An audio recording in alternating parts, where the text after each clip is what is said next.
بسم الله الرحمن الرحيم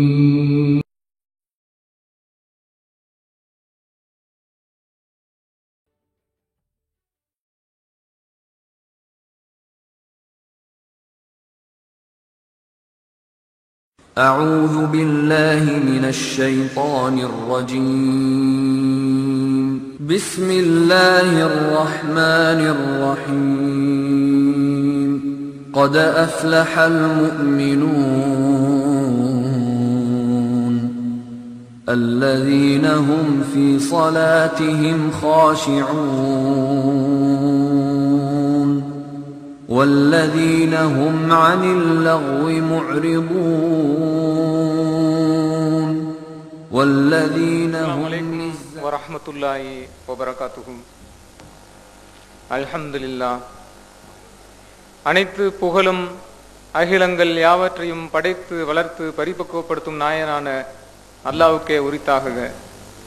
அவனுடைய சாந்தியும் சமாதானமும் முஹம்மது நபி ஸல்லல்லாஹு அலைஹி வஸல்லம் அவர்கள் மீதும் அவர்களுடைய குடும்பத்தினர் மீதும் சத்திய சகாபாக்கள் மீதும் இங்கு வீட்டிருக்கக்கூடிய அல்லாஹ்வின் நல்லடியார்கள் அனைவர் மீதும் உண்டாகட்டுமாக என்று இறைவனிடத்தில் பிரார்த்தனை செய்தவனாக இந்த என்னுடைய இஸ்லாத்தை ஏற்றுக்கொண்டதனுடைய அனுபவத்தை உங்களுக்கு முன்பாக பகிர்ந்து கொள்ள இருக்கின்றேன் இன்ஷா அல்லாஹ்.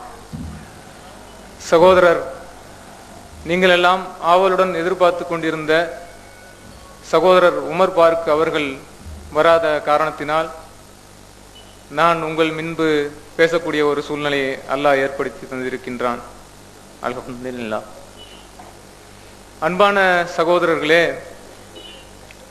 நான் இஸ்லாத்தை ஏற்றுக்கொண்டு 8 வருடங்கள் ஆகின்றது. அல்லாஹ்விற்காக, அவனுடைய மார்க்கத்திற்காக எந்த ஒரு சிறப்பான பணியும் செய்யாத காரணத்தினால் நான் பலமுறை இது போன்று பேசக்கூடிய வாய்ப்பை நான் தவிர்த்து விட்டேன். இறைவனுக்காக ஒரு சிறப்பான இறைவன் அற்புதமான ஒரு நேர்வழிக்கு என்னை கொண்டு வந்தான். மறுமையிலுடைய வெற்றி அடையக்கூடிய அந்த மார்க்கத்தில், சத்திய மார்க்கத்தை எனக்கு கொடுத்த அந்த இறைவனுக்கு நன்றி உள்ளவனாக, அவன் எந்த நோக்கத்திற்காக என்னை அழைத்து வந்தானோ அந்த பணியை, இறைவன் விரும்பக்கூடிய செயல்களை நான் என்னுடைய கடமையை முழுமையாக செய்யாத காரணத்தினால் இந்த மேடைக்கு பின்னாடி நின்று பேசாதீங்க, தயவு செய்து மேடைக்கு வாய்ப்புகளை நான் தவிர்த்து வந்தேன். ஆனாலும் இப்பொழுது சூழ்நிலையின் காரணமாக நான் உங்களிடத்தில் பேசுகின்றேன். அன்பான சகோதரர்களே, எனது ஊர் புதுக்கோட்டை மாவட்டம் அறந்தாங்கி. நான் இந்து மதத்திலே தேவர் சமுதாயத்தில் பிறந்தேன். எனது தாத்தா மிகவும் பக்தி. எந்த அளவுக்கு என்றால், அவர்கள் கோவிலுக்கு சென்று சாமி கும்பிடவில்லை, அவர்களே கோயிலை உருவாக்கினார்கள். இந்து மதத்தில் மிகவும் பிரபலியமான கடவுள்களுக்கெல்லாம் அவர் சொந்த செலவிலே, அவருடைய சொந்த இடத்திலே கோயிலை கட்டி மக்களை அழைத்து கடவுளை வணங்கக்கூடிய அளவிற்கு மிகவும் பக்தியான ஒரு குடும்பத்தில் நான் பிறந்தேன். என் வீட்டை சுற்றி இந்து மதத்தில் பிரபலியமான கடவுள்களுக்கு கோயில்கள் இருந்ததினால் நான் மிகவும் பக்தி உள்ளவனாக வளர்ந்தேன். என்னுடைய தாத்தாவுடைய அந்த வணக்க வழிபாடு என்னை மிகவும் கவர்ந்தது. என் வீட்டில் நான் ஒரு வயது நான் விவரம் அறிந்த போது, அதாவது 5 வயது நான் 1வது படிக்கக்கூடிய காலத்தில், என்னுடைய தாய் தந்தையர் ஏதாவது என்னை கோபமாக திட்டினால் கூட நான் கோயிலில் போய் படுத்துக் கொள்வேன், முருகரிடத்தில் முறையிடுவேன். அதுபோன்று சிறு வயதிலேயே அப்படியாப்பட்ட ஒரு பக்தியை ஊட்டக்கூடிய ஒரு குடும்பத்தில் தான் நான் பிறந்து வளர்ந்தேன். இப்படி போய்கொண்டிருந்த என்னுடைய வாழ்க்கையில் என் தாய் தந்தையருடைய பிரிவு ஒரு திருப்பு முனையை ஏற்படுத்தியது. எனக்கு 7 வயது, நான் 3ஆம் வகுப்பு படித்துக் கொண்டிருக்கும் பொழுது எனது தாய் தந்தையர் அவர்களுடைய திருமண உறவை ரத்து செய்துவிட்டு பிரிந்து விட்டார்கள். அந்த பிரிவு என்னை மட்டுமல்ல, என் குடும்பத்தினுடைய நிலையை மாற்றி போட்டது. காரணம், இஸ்லாமிய மார்க்கத்தை தவிர இந்த உலகத்தில் பிற மதங்களில் திருமண வாழ்க்கையினுடைய பிரிவை ஒரு கௌரவத்தினுடைய இழப்பாகவே நினைக்கின்றார்கள். அவர்களுடைய சமுதாயம் அதற்கான சலுகைகளை உரிமைகளை வழங்காததன் காரணத்தினால் அவர்கள் அதை ஜீரணித்துக் கொள்வதில்லை. அதிலும் அதுபோன்று பிரிவை ஏற்படுத்திக் கொள்ளக்கூடிய பெண்களை அந்த சமுதாயம் மிகவும் இழிவாக கருதுவார்கள். ஏனென்றால் அவர்கள் கல்லானாலும் கணவன் புல்லானாலும் புருஷன் என்று வாழ வேண்டும் என்கின்ற நம்பிக்கையில் ஊறிப்போனவர்கள். அதுவும் நான் பக்தி பாரம்பரியமிக்க குடும்பத்தில் பிறந்ததனால் அந்த குடும்பத்துக்கு இந்த பிரிவை ஏற்றுக்கொள்ள முடியவில்லை. என்னுடைய உறவினர்களும் அதை சகித்துக் கொள்ளவில்லை. அந்த என் தாய் பிரிந்து சென்றதனால் என் உறவினர்கள் எங்களையே மிகவும் கஷ்டத்துக்குள்ளாக்கினார்கள். அதாவது எங்களிடத்தில் அன்பு காட்டுவதில் கூட அவர்கள் ஒரு தயக்கத்தை ஏற்படுத்தினார்கள். ஏனென்றால் என் தாய் மீது உள்ள வெறுப்பு அவர்களை அப்படி செய்ய வைத்தது. எங்கள் மீது பாசம் காட்டினால் அவர்கள் என் தாயினுடைய நிலையை ஆதரிக்கிறார்கள் என்று என்னுடைய உறவினர்கள் சொல்வார்கள் என்று பயந்து கொண்டு என்னுடைய உறவினர்களே வெறுக்கக்கூடிய ஒரு சூழ்நிலைக்கு அப்படி இருந்தது.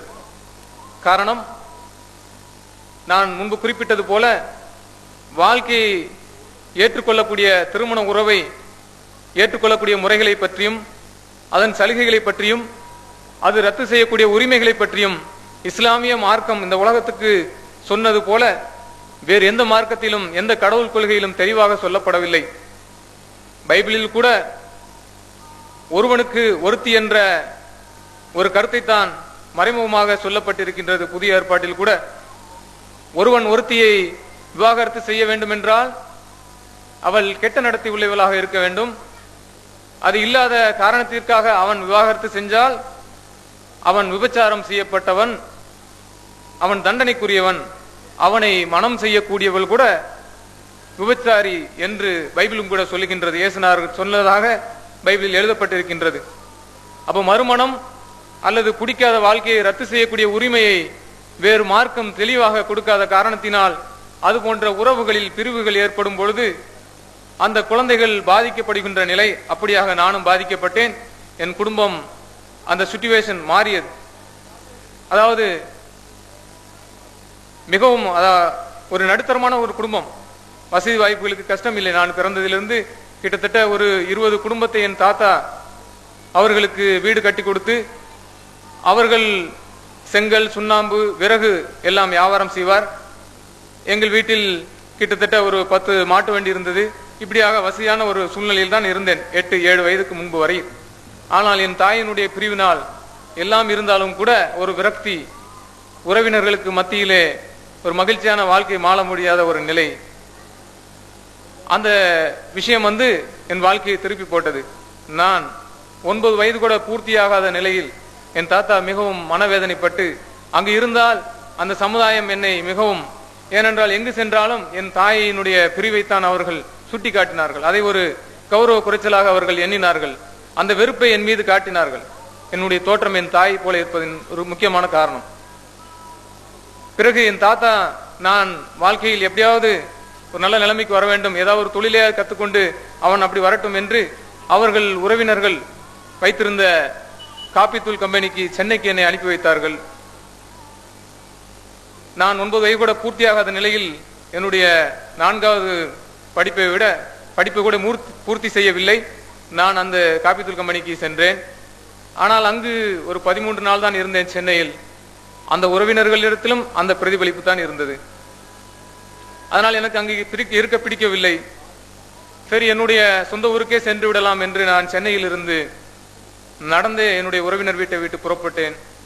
ஆனால் நான் யோசிக்கவில்லை எப்படி போவது, எங்கு செல்வது என்று. எனக்கு அந்த விவரம் இல்லை.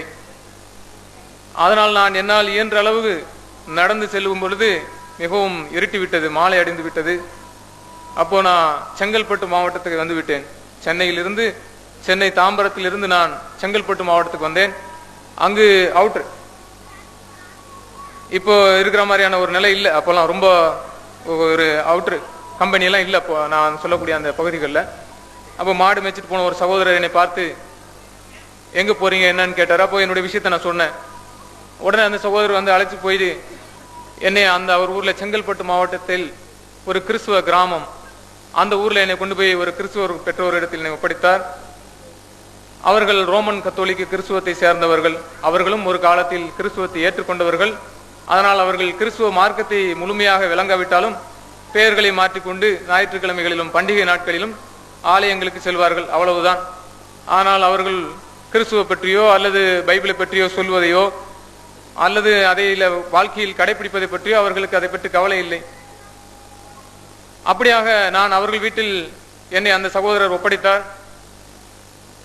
எனக்கு அவர்கள் ஆடு மேய்க்கக்கூடிய வேலையை தந்தார்கள். நான் கிட்டத்தட்ட 7 ஆண்டு காலம் ஆடு மேய்த்தேன்.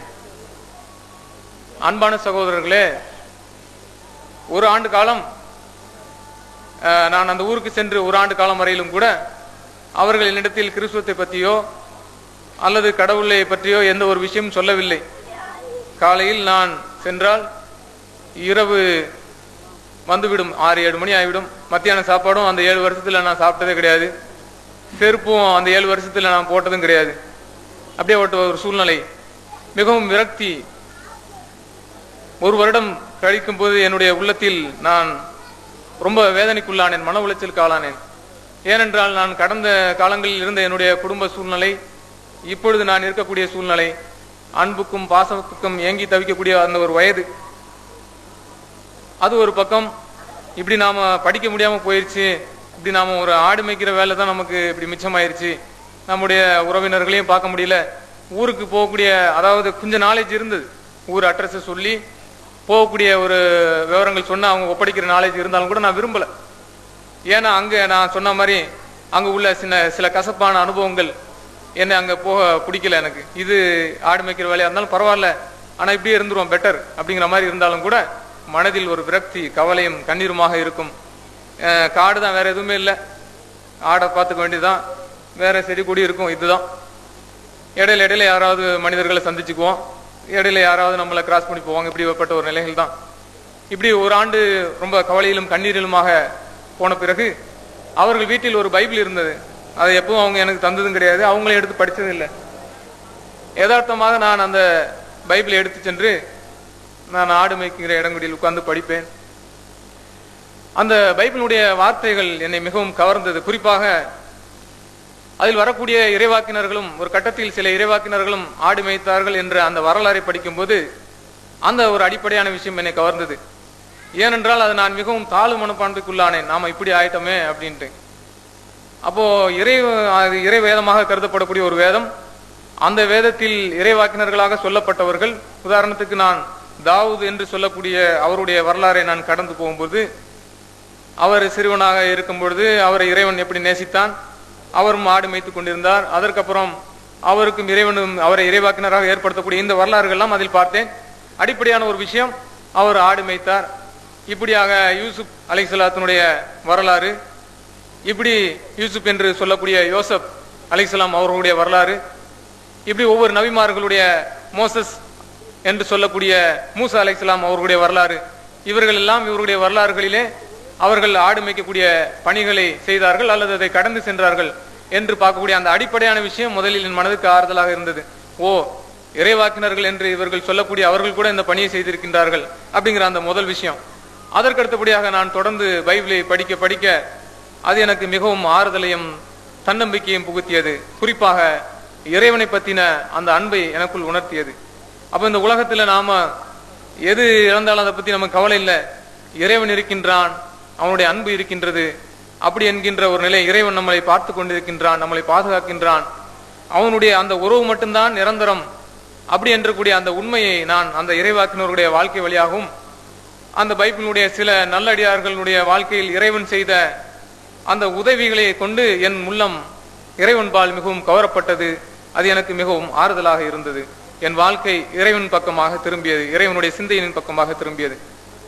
அந்த மகிழ்ச்சி என்னால் எல்லாமே எனக்கு மாறிவிட்டது. நான் அந்த உறவினர்களை நினைத்து அழுதது, இந்த மாதிரியான அந்த நிலையை நினைத்து அழுது, அந்த எல்லா அனுபவங்களும் மாறி ஒரு அற்புதமான ஒரு பிரவேசத்துக்குள் என்னுடைய உள்ளம் ஒரு இன்பத்தை அனுபவித்தது. தென்றலின் கையை பிடித்து கொண்டு நந்தவனத்தில் நடந்து போன்ற ஒரு சுகம். ஏனென்றால் அந்த ஆடு மேய்க்கக்கூடிய காடுகளில் செல்லும் போது இறைவனுடைய வார்த்தை, இறைவனுடைய அந்த வழி நடத்துதல், இறைவன் அந்த நபிமார்கள் செய்த ஒரு பணி, இப்படி போன்ற அந்த ஒரு அற்புதமான ஒரு உணர்வு என்னுடைய வாழ்க்கையில் ஒரு என்னை அறியாத சில மாற்றங்களை, ஒரு சந்தோஷத்தை எனக்குள் ஏற்படுத்தியது. இப்படியாக நான் அந்த பைபிளை தொடர்ந்து படித்து எனக்கு தெரிந்த அந்த அறிவுக்கு நான் 4வது தான் அந்த அறிவு, அதிலே 1வதுலே 2 வருஷம் படித்தேன். அதனால என்னுடைய அறிவுக்கு, ஆனாலும் இந்த அடிப்படையான விஷயங்கள் எனக்குள் செஞ்ச அந்த மாறுதல்களால் அந்த மகிழ்ச்சியில் என்னுடைய வாழ்க்கை மிகவும் ஆனந்தமாக போய் கொண்டிருந்தது. அந்த சுமைகள், அந்த கசப்பான அனுபவங்கள் எல்லாம் மாறிவிட்டது. இப்படிப்பட்ட ஒரு சூழ்நிலையிலே அங்கு ஒரு 2 வருடம் கடந்து 2-2.5 வருடம் கடந்து அந்த ஊரை விட்டு தள்ளித்தான் நான் அந்த ஊர் மக்களுடைய ஆலயம், ரோமன் கத்தோலிக் சர்ச் இருக்கும். அங்க ஃபாதர் சிஸ்டர்ஸ் இருப்பாங்க. நான் ஆடு ஓடி போகும்போதெல்லாம் அந்த சர்ச்சையும் அங்க இருக்கக்கூடிய அந்த ஃபாதர் சிஸ்டர்கள்லாம் பார்ப்பேன். ரொம்ப அவங்க எனக்கு பெரிய ஒரு விஷயமா தெரிவாங்க. அவங்க கிட்ட பேசுறதுக்கு நமக்கு வாய்ப்பு கிடைக்காதா, அவங்க நம்ம கிட்ட பேச மாட்டாங்களா, இப்படியெல்லாம் நினைச்சிட்டு நான் பாட்டு போயிடுவேன். அப்போ அந்த ஊர்ல பாத்தீங்கன்னு சொன்னா இந்த மே மாசம் ஸ்கூல் பிள்ளைங்களுக்கு லீவ் விடும்போது அவர்களுடைய மார்க்கத்தினுடைய அந்த பயிற்சியை நாம சம்மர் கோர்ஸ் என்று வைக்கிறோமே, அது போன்ற ஒரு பயிற்சியை அவர்களுக்கு கொடுப்பார்கள். அப்போ நான் டெய்லியும் இதற்காகவே நான் அதை ஆடு வச்சுட்டு அவங்க சொல்லக்கூடிய அந்த விஷயங்கள்லாம் கேட்டுட்டு அப்படியே போவேன் டைம் கிடைக்கும் போதெல்லாம். இப்படி போயிட்டு இருக்கும்போது கடைசியில் அவங்க எக்ஸாம் பரீட்சைன்னு ஒரு நாள் அறிவிச்சாங்க. இன்னைக்கு பரீட்சை இருக்கு எல்லாத்துக்கும், கடைசி நாள். அந்த பரீட்சை வச்சு அதுல யாருக்கு வெற்றி அடைவார்களோ அவர்களுக்கு அவங்க திருவிழா வரும். மாதா கோயிலுக்கு அவங்க திருவிழா நடத்துவாங்க. அந்த திருவிழாவில் அவர்களுக்கு பரிசு கொடுத்து கண்ணியப்படுத்துவாங்க மக்களுக்கு முன்னாடி. அப்படியேப்பட்ட ஒரு வழக்கமை அந்த ஊர்ல இருந்தது. அப்ப நான் அந்த பரீட்சையினுடைய நாளை தெரிஞ்சுக்கிட்டு நான் அந்த ஃபாதர் சிஸ்டரை அணுகி நானும் பரீட்சை எழுதலாமா உங்க அப்படின்னு நான் கேட்டேன். அப்ப அவங்க நீ யாருப்பா என்ன அப்படின்னு கேட்டாங்க. அப்ப நான் டவல்ல அந்த பைபிளை எப்பவும் சுத்தி வச்சிருப்பேன். ரொம்ப இதா இருப்பேன், தலை என்ன அப்படிலாம் இருக்காது, ரொம்ப ஒரு மோசமான ஒரு நாள் அப்படி இருப்பேன், செருப்பு இருக்காது காலில். அப்ப யாருன்னு கேட்டாங்க. அப்ப நான் சொன்னேன் இந்த மாதிரினா. அப்ப அங்க இருந்து சகோதரர்கள் இவர் லூகாஸ் சொல்லக்கூடிய ஒரு வீட்டுல இவர் ஆடு மேய்ச்சிட்டு இருக்காரு இந்த பையன் அப்படின்னு சொல்லி அறிமுகப்படுத்தி வச்சாங்க. அப்போ உனக்கு எப்படிப்பா தெரியும் அப்படின்னு கேட்டோன்னே நான் துண்டுல பிரிச்சு நான் அந்த பைபிள் படிக்கிறேன் அப்படின்னு சொன்னேன். ஆனாலும் அவங்களுக்கு நானா படிக்கிறதுனால என்னுடைய கல்வியை விசாரிச்சாங்க. ஒன்றும் பெருசா இல்லை, அன்எஜுகேட்டட். அப்போ அது அவங்களுக்கு ஒரு பெரிய விஷயமா தெரியல. இருந்தாலும் நான் ஆர்வமா கேட்டதுனால சரிப்பா நீ கலந்துக்க அப்படின்னு சொன்னாங்க. அப்போ அந்த பரீட்சையினுடைய நாள்ல நான் ஆட்டை கொண்டு அந்த பக்கமா விட்டுட்டு அவங்க கொடுத்த பேப்பர் வாங்கி எழுதினேன். 3 பிரிவா அவங்க அந்த பரீட்சை வச்சாங்க. அப்புறம் எழுதிட்டு நான் போயிட்டேன். திரும்ப ஒரு வாரம் பொறுத்து நான் அந்த பக்கம் போகும்போது ஃபாதர் கூப்பிட்டாரு. ஃபாதர் சிஸ்டர் ரொம்ப மகிழ்ச்சியா கூப்பிட்டாங்க. சாப்பிட்ற பொருள்லாம் சில இது கொடுத்தாங்க, இந்தப்பா சாப்பிடுன்னு சொன்னாங்க. அப்புறம் நாங்கள் உங்களுக்கு எங்கள் திருவிழா அன்னைக்கு நீங்கள் வரணும், நாங்கள் உங்கள் பேரண்ட்ஸ் உன்னை வளர்க்கக்கூடியவங்ககிட்ட நாங்கள் சொல்கிறோம், அவங்களோட சேர்ந்து நீயும் திருவிழாவுக்கு வரணும் அப்படின்னு சொன்னாங்க. என்னை அவங்க இப்படி சர்ச்சுக்கு போகிறதுக்கெல்லாம் கூட நாங்கள் ஆசைப்பட்டு கேட்டேன். ஆனால் அவங்க ஆடு மேய்க்கிறதுனால அது போக முடியாதுன்னு சொல்லிட்டாங்க அப்படின்னு சொன்னேன். இல்லை நாங்கள் பேசுகிறோம், நீங்கள் வாங்க அப்படின்னு சொன்னாங்க. சரின்ட்டு அப்புறம் அந்த திருவிழா அன்னைக்கு நான் போகிறேன். மே மாதம் 31ஆம் தேதி அவங்க அந்த திருவிழா நடத்துவாங்க, ஃபேமஸான திருவிழா, நல்ல பெருங்கொண்ட கூட்டம். அப்போ போகும்போது ஒரு கட்டத்தில் அந்த நிகழ்ச்சியை பற்றின அறிவிப்பு வருது. அதில் யார் பரீட்சையில் வெற்றி அடைஞ்சாரோ அவர்களுக்கு பரிசு கொடுக்கக்கூடிய ஒரு நிகழ்ச்சி. அப்போ இந்த பிரிவில் அப்படின்னு சொல்லி அறிவிக்கும் போது முதலாவதான அந்த பிரிவில் என்னுடைய பேர் ஆனந்த், எனக்கு என்னுடைய தாய் தந்தர் வைத்த பேர் ஆனந்தராஜ். அப்போ அவங்க ஆனந்த்னு சுருக்கமாக சொல்லிக்கிறது, நான் அப்படிதான் சொல்லுவாங்க அங்கே உள்ள மக்கள். அப்போ என் பேர் அழைச்சி இவருக்கு இந்த பிரிவில் முதல் பரிசு அப்படின்னாங்க. அப்போ மக்களுக்கெல்லாம் ஒரு ஆச்சரியம், இந்த பையன் எப்படி இங்கே பரிசு வாங்குறான் அப்படின்னு. அப்போ 2வது பிரிவில் 2வது பரிசு, 3வது பிரிவில் மறுபடியும் முதல் பரிசு அப்படின்னே மக்களுடைய எல்லாத்துக்கும் ரொம்ப ஆச்சரியமாயிடுச்சு. எப்படி இந்த பையன் யாரு அப்படிங்கிற கேள்வி. அப்போ இந்த பையன் லூகாஸ் வீட்டில் ஆடு மேய்க்கிற பையன், இவன் எப்படி இந்த மாதிரி நம்ம பசங்கள்லாம் படிச்சு இவன் எப்படி ஆனா அப்படிங்கிற ஒரு கேள்வி. அப்போ இறைவன் ஆடு மேய்த்து கொண்டிருந்த எனக்கு அது ஒரு சின்ன திருப்பு முனை, மக்களுக்கு மத்தியில ஒரு அன்பை, அந்த ஒரு திருப்பு முனை எனக்கு ஆலயத்துக்கு செல்லக்கூடிய ஒரு வாய்ப்பை ஏற்படுத்தி கொடுத்தான். அதாவது நான் என்னை படைத்த இறைவனை உணர்ந்து கொள்ளாவிட்டாலும், இவன்தான் இறைவன் என்ற அந்த ஓரிரை கொள்கையை விளங்கி கொள்ளாவிட்டாலும், இறைவனை நேசித்தது, இறைவனுடைய அன்பை உணர்ந்ததனால் இறைவன் என்னை, அதாவது என்னுடைய போக்கிலே, என்னுடைய வாழ்க்கையின் போக்கிலே அவனை உணர்த்தக்கூடிய, அவனை தெரிந்து கொள்ளக்கூடிய ஒரு வாய்ப்பை அந்த வழித்தடத்தில் என்னை கொண்டு சென்றான். அதில் ஒரு ஒரு படித்தளம் இது. அப்போ அந்த மக்கள் எல்லாருமே சேர்ந்து எனக்கு ரொம்ப என்கரேஜ் பண்ண ஆரம்பிச்சிட்டாங்க. அந்த ஊர்ல எல்லாருக்கும் ஒரு அறிமுகமான மாதிரி அந்த நிகழ்ச்சி ஒரு திருப்பு முனையை ஏற்படுத்தி விட்டது. அதன் பிறகு ஃபாதர் சிஸ்டரே அவங்க வீட்டில் நீங்க வாரம் வாரம் அவனை சர்ச்சுக்கு விடணும் அப்படின்னு சொல்லி அவங்களே பேச ஆரம்பிச்சிட்டாங்க. அங்கே உள்ள இளைஞர்கள்லாம் எனக்கு ரொம்ப உற்சாகப்படுத்த ஆரம்பிச்சிட்டாங்க. இதனால் சர்ச்சினுடைய தொடர்பு எனக்கு அதிகமானது. அப்போ எனக்கு என்னுடைய அறிவுக்கு ஏற்பட்ட சின்ன சின்ன சந்தேகங்களை நான் ஃபாதர் இடத்தில் கேட்டேன். அப்போ அவர்கள் சொன்ன அந்த விளக்கங்கள் வேதத்திலிருந்து சொல்லாவிட்டாலும் அவர்களுடைய சுய விளக்கமாக இருந்தாலும் எனக்கு அதற்கு அப்போ ஒரு மகிழ்ச்சியாக இருந்தது. ஏனென்றால் அவர்களுடைய வாழ்க்கை, அவர்களுடைய பேச்சு, அவர்களுடைய செயல்கள் என்னை மிகவும் கவர்ந்தது. அவர்கள் என்னிடத்தில் நடந்து கொண்ட அந்த விதங்கள் என்னை மிகவும் கவர்ந்தது. அதனால் அவருடைய வார்த்தையை நான் ஏற்றுக்கொண்டேன். அது எனக்கு போதும் என்ற நிலை இருந்தது. என்னுடைய கேள்விக்கு அவர்கள் வேதத்திலிருந்து பதில் சொல்லாவிட்டாலும் எனக்கு அப்பொழுது ஒரு திருப்தி ஏற்பட்டது, அவர்கள் சொன்ன பதில். இப்படியாக வாழ்க்கை போய் கொண்டிருந்த 7 வருடம் நான் ஆடு மேய்த்துக் கொண்டிருக்கும் பொழுது ஃபாதர் சிஸ்டர் வந்து, இனிமேலும் நீங்க இவரை இந்த மாதிரி தொடரக்கூடாது, நாங்க சர்ச்சில் வச்சு நாங்க வளர்க்க போறோம், நாங்க எங்களுடைய பராமரிப்பு கொண்டு வரோம் அப்படின்னு சொல்லி அவங்க அந்த ஒரு பணிக்கு முற்றுப்புள்ளி வைத்து சர்ச்சில் நான் ஃபாதருக்கு அடுத்தபடியாக சர்ச்சினுடைய காரியங்களை கவனிக்கக்கூடிய அந்த வேலைக்கு அமர்த்தப்பட்டேன். அதனால் எனக்கு இன்னும் அதிகமாக மக்களிடத்திலே கிறிஸ்துவத்தை பற்றி சொல்வதற்கும் அதை பற்றி பகிர்ந்து கொள்வதற்கும் சர்ச்சினுடைய பணிகளை செய்யக்கூடிய ஆடு மேய்த்திருந்த அந்த நிலையிலிருந்து இன்னொரு நிலைக்கு இறைவன் என்னை கொண்டு சென்றான். அப்போ அந்த காலங்களிலே நான் அதிகமாக கிறிஸ்துவுக்காக என்னுடைய நான் படித்த அந்த விஷயங்களை வச்சு நான் செய்தது ஒன்றுதான், ஒரே ஒரு குறிக்கோள் தான், ஒரே ஒரு லட்சியம் தான் என்னிடத்தில் இருந்தது. அது என்னன்னா, இயேசு கிறிஸ்து என்ன சொன்னாரோ அதன் மாதிரி வாழணுங்கிற ஒரே ஒரு கான்செப்ட் மட்டும்தான். வேற எதை பத்தியும் நான் பெருசாலாம் யோசிக்கல. ரொம்ப டீப்பாலாம் வந்து கிறிஸ்துவத்துக்குள்ள போய் ஆய்வு பண்ணல. ஏன்னா அந்த அளவுக்கு நமக்கு நாலேஜ் கிடையாது. நான் பார்த்த சில விஷயங்களை வச்சு, என்னுடைய வாழ்க்கையில் கவர்ந்த சில வார்த்தைகளை வச்சு, நான் இயேசு கிறிஸ்து சொன்ன அந்த வார்த்தையின்படி என்னுடைய வாழ்க்கையின் இறுதி வரை வாழ வேண்டும் என்கின்ற அந்த உறுதியும் அந்த தேடல் மட்டும் என்னிடத்தில் ரொம்ப இது இருந்தது. கிட்டத்தட்ட நான் அதற்கு பிறகு சர்ச்சிலிருந்து மற்ற வேற இடங்களில் பணிகள் சென்றேன். பணிகள் சென்ற இடங்களிலெல்லாம் மக்கள் என்னுடைய பெயர், எனக்கு கிறிஸ்துவத்தில் அம்ப்ரோஸ் அருள் ஆனந்த் என்று பெயர் மாற்றம் செய்யப்பட்டது. நான் ரோமன் கத்தோலிக்க அந்த முறைப்படி ஞானஸ்தானம் பெற்று அம்ப்ரோஸ் அருள் ஆனந்த் என்று பெயர் மாற்றப்பட்டேன். நான் எங்கு சென்றாலும் மக்கள் என்னுடைய பெயரை மறந்து, நான் வேலை பார்க்கக்கூடிய இடங்களில் என்னுடைய பெயரை மறந்து இயேசு என்று கூப்பிடக்கூடிய அளவுக்கு அந்த பைபிளுடைய அந்த வார்த்தை, இயேசு கிறிஸ்துவனுடைய அந்த வாழ்க்கை என்னை மிகவும் கவர்ந்தது. அதன்படிதான் வாழ வேண்டும். எந்த அளவுக்கு என்றால், நியூஸ் பேப்பர் படிப்பதே பாவம் என்று நான் நினைத்தேன். அப்படி அது சொல்லப்படவில்லை.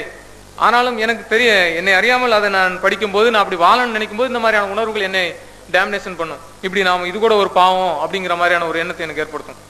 அந்த நான் பருவம், அந்த இளமை வயது அடைந்த பொழுது கூட வழி தேவறி போகாமல் நான் ஹோட்டல்லாம் வேலை பார்க்குற மாதிரியான சூழ்நிலைகள் ஏற்பட்டது.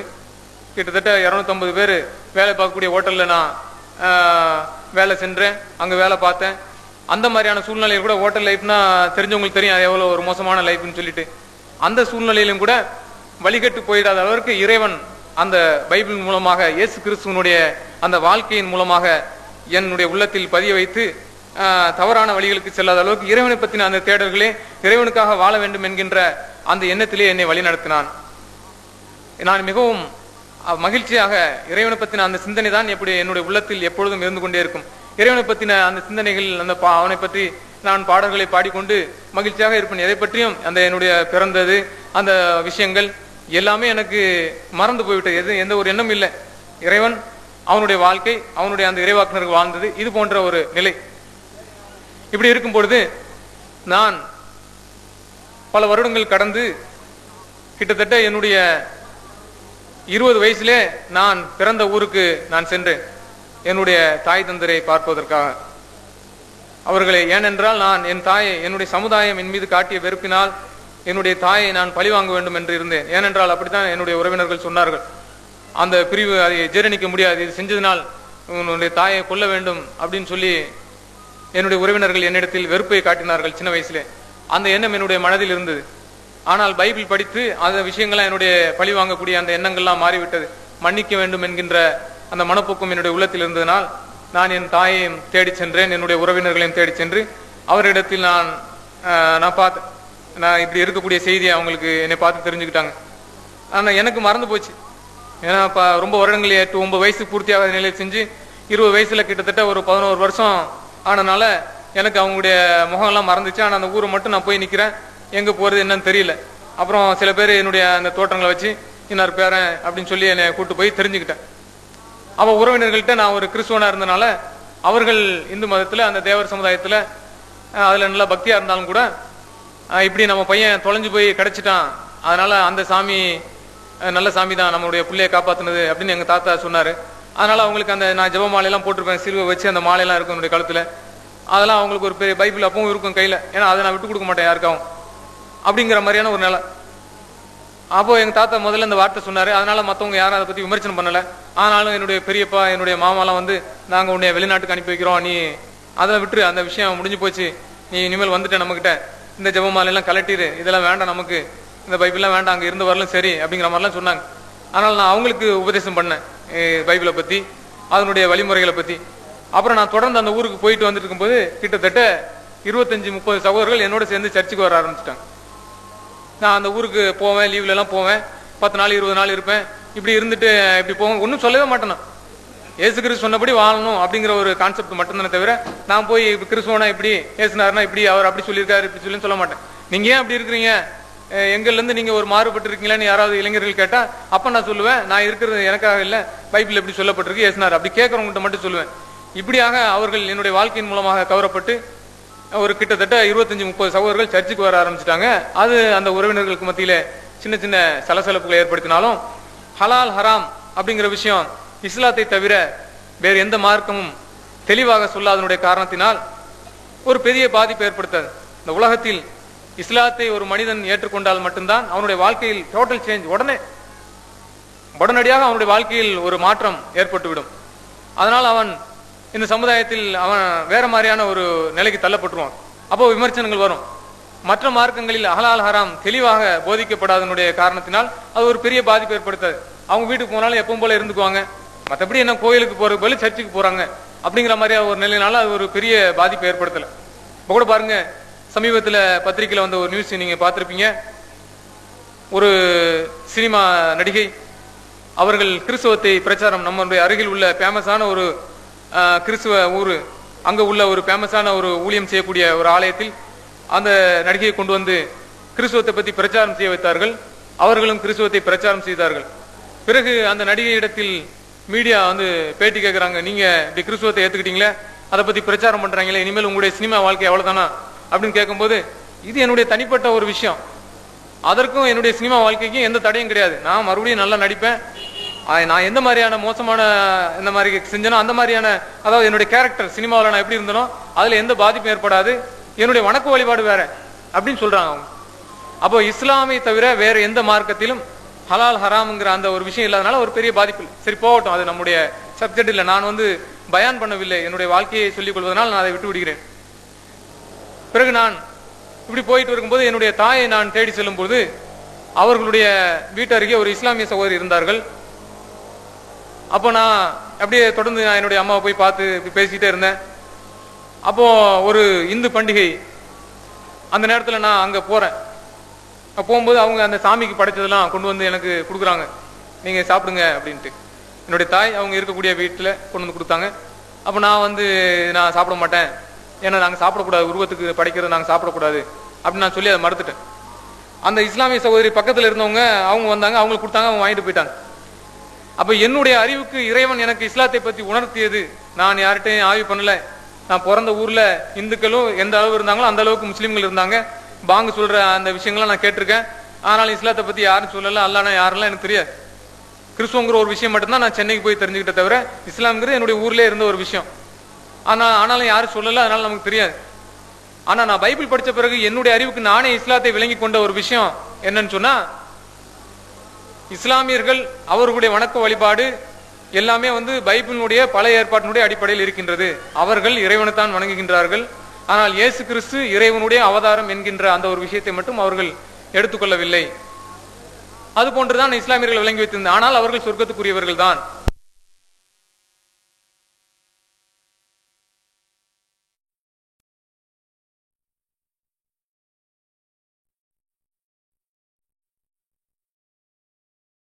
அப்படின்னு தான் நான் அவங்களை நினைச்சு வச்சிருந்தேன். அப்ப இந்த சகோதரி அவங்க வாங்கிட்டு போனோடனே நான் அவங்களை கூப்பிட்டு, வாங்க நீங்களும் எங்களை சேர்ந்தவங்க தான், நீங்களும் நான் எப்படி சாப்பிடக்கூடாது அதே மாதிரி நீங்களும் இதை சாப்பிடக்கூடாது அப்படின்னு சொன்னோடனே அவங்க போங்க நல்லா பேசுறீங்க அப்படின்ட்டு போயிட்டாங்க. சரி அப்படின்ட்டு போயிடுச்சு. இதற்கு பிறகு ஒரு 2 ஆண்டுக்கு பிறகு நான் திரும்பவும் அவங்கள சந்திக்க, என்னுடைய தாயை நான் சந்திக்க போகும்போது அவங்களாம் வந்தாங்க என்னை பார்த்துட்டு. அப்ப அவங்களுடைய தோற்றங்களில் மாற்றம்.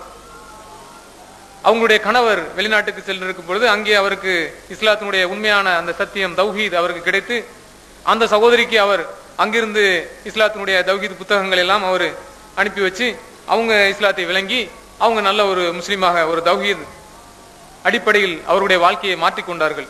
நான் 2 வருடம் கழித்து அவர்களை சந்திக்கும் பொழுது அப்போ அவங்க என்கிட்ட, வாங்க நீங்க அன்னைக்கு சொன்னதெல்லாம் சரிதான், நீங்க இப்படி சொன்னீங்க, நல்ல விஷயம், நான் வந்து தெரியாம விட்டுட்டேன், எனக்கு ரொம்ப சந்தோஷமா இருக்கு, நான் உங்களை ரொம்ப நாளா சந்திக்கணும்னு நினைச்சிட்டு இருந்தேன், நான் அது மட்டும் இல்லை உங்களுக்கு நான் சில விஷயங்களை நான் சொல்றேன் அப்படின்னு சொல்லி அவங்க ஆரம்பிச்சாங்க. அப்போ அவங்க ரொம்ப அவங்களுக்கு சொல்ல முடியல, ஏன்னா அவங்க ஆரம்ப ஸ்டேஜ் பெருசா அவங்களால சொல்ல முடியாட்டியும் அவங்க 2 புத்தகத்தை என்கிட்ட கொடுத்தாங்க. இதுதான் பைபிள், இறைவனுக்கு மகனா அப்படின்னு சொல்லக்கூடிய 2 புத்தகத்தை கொடுத்தாங்க.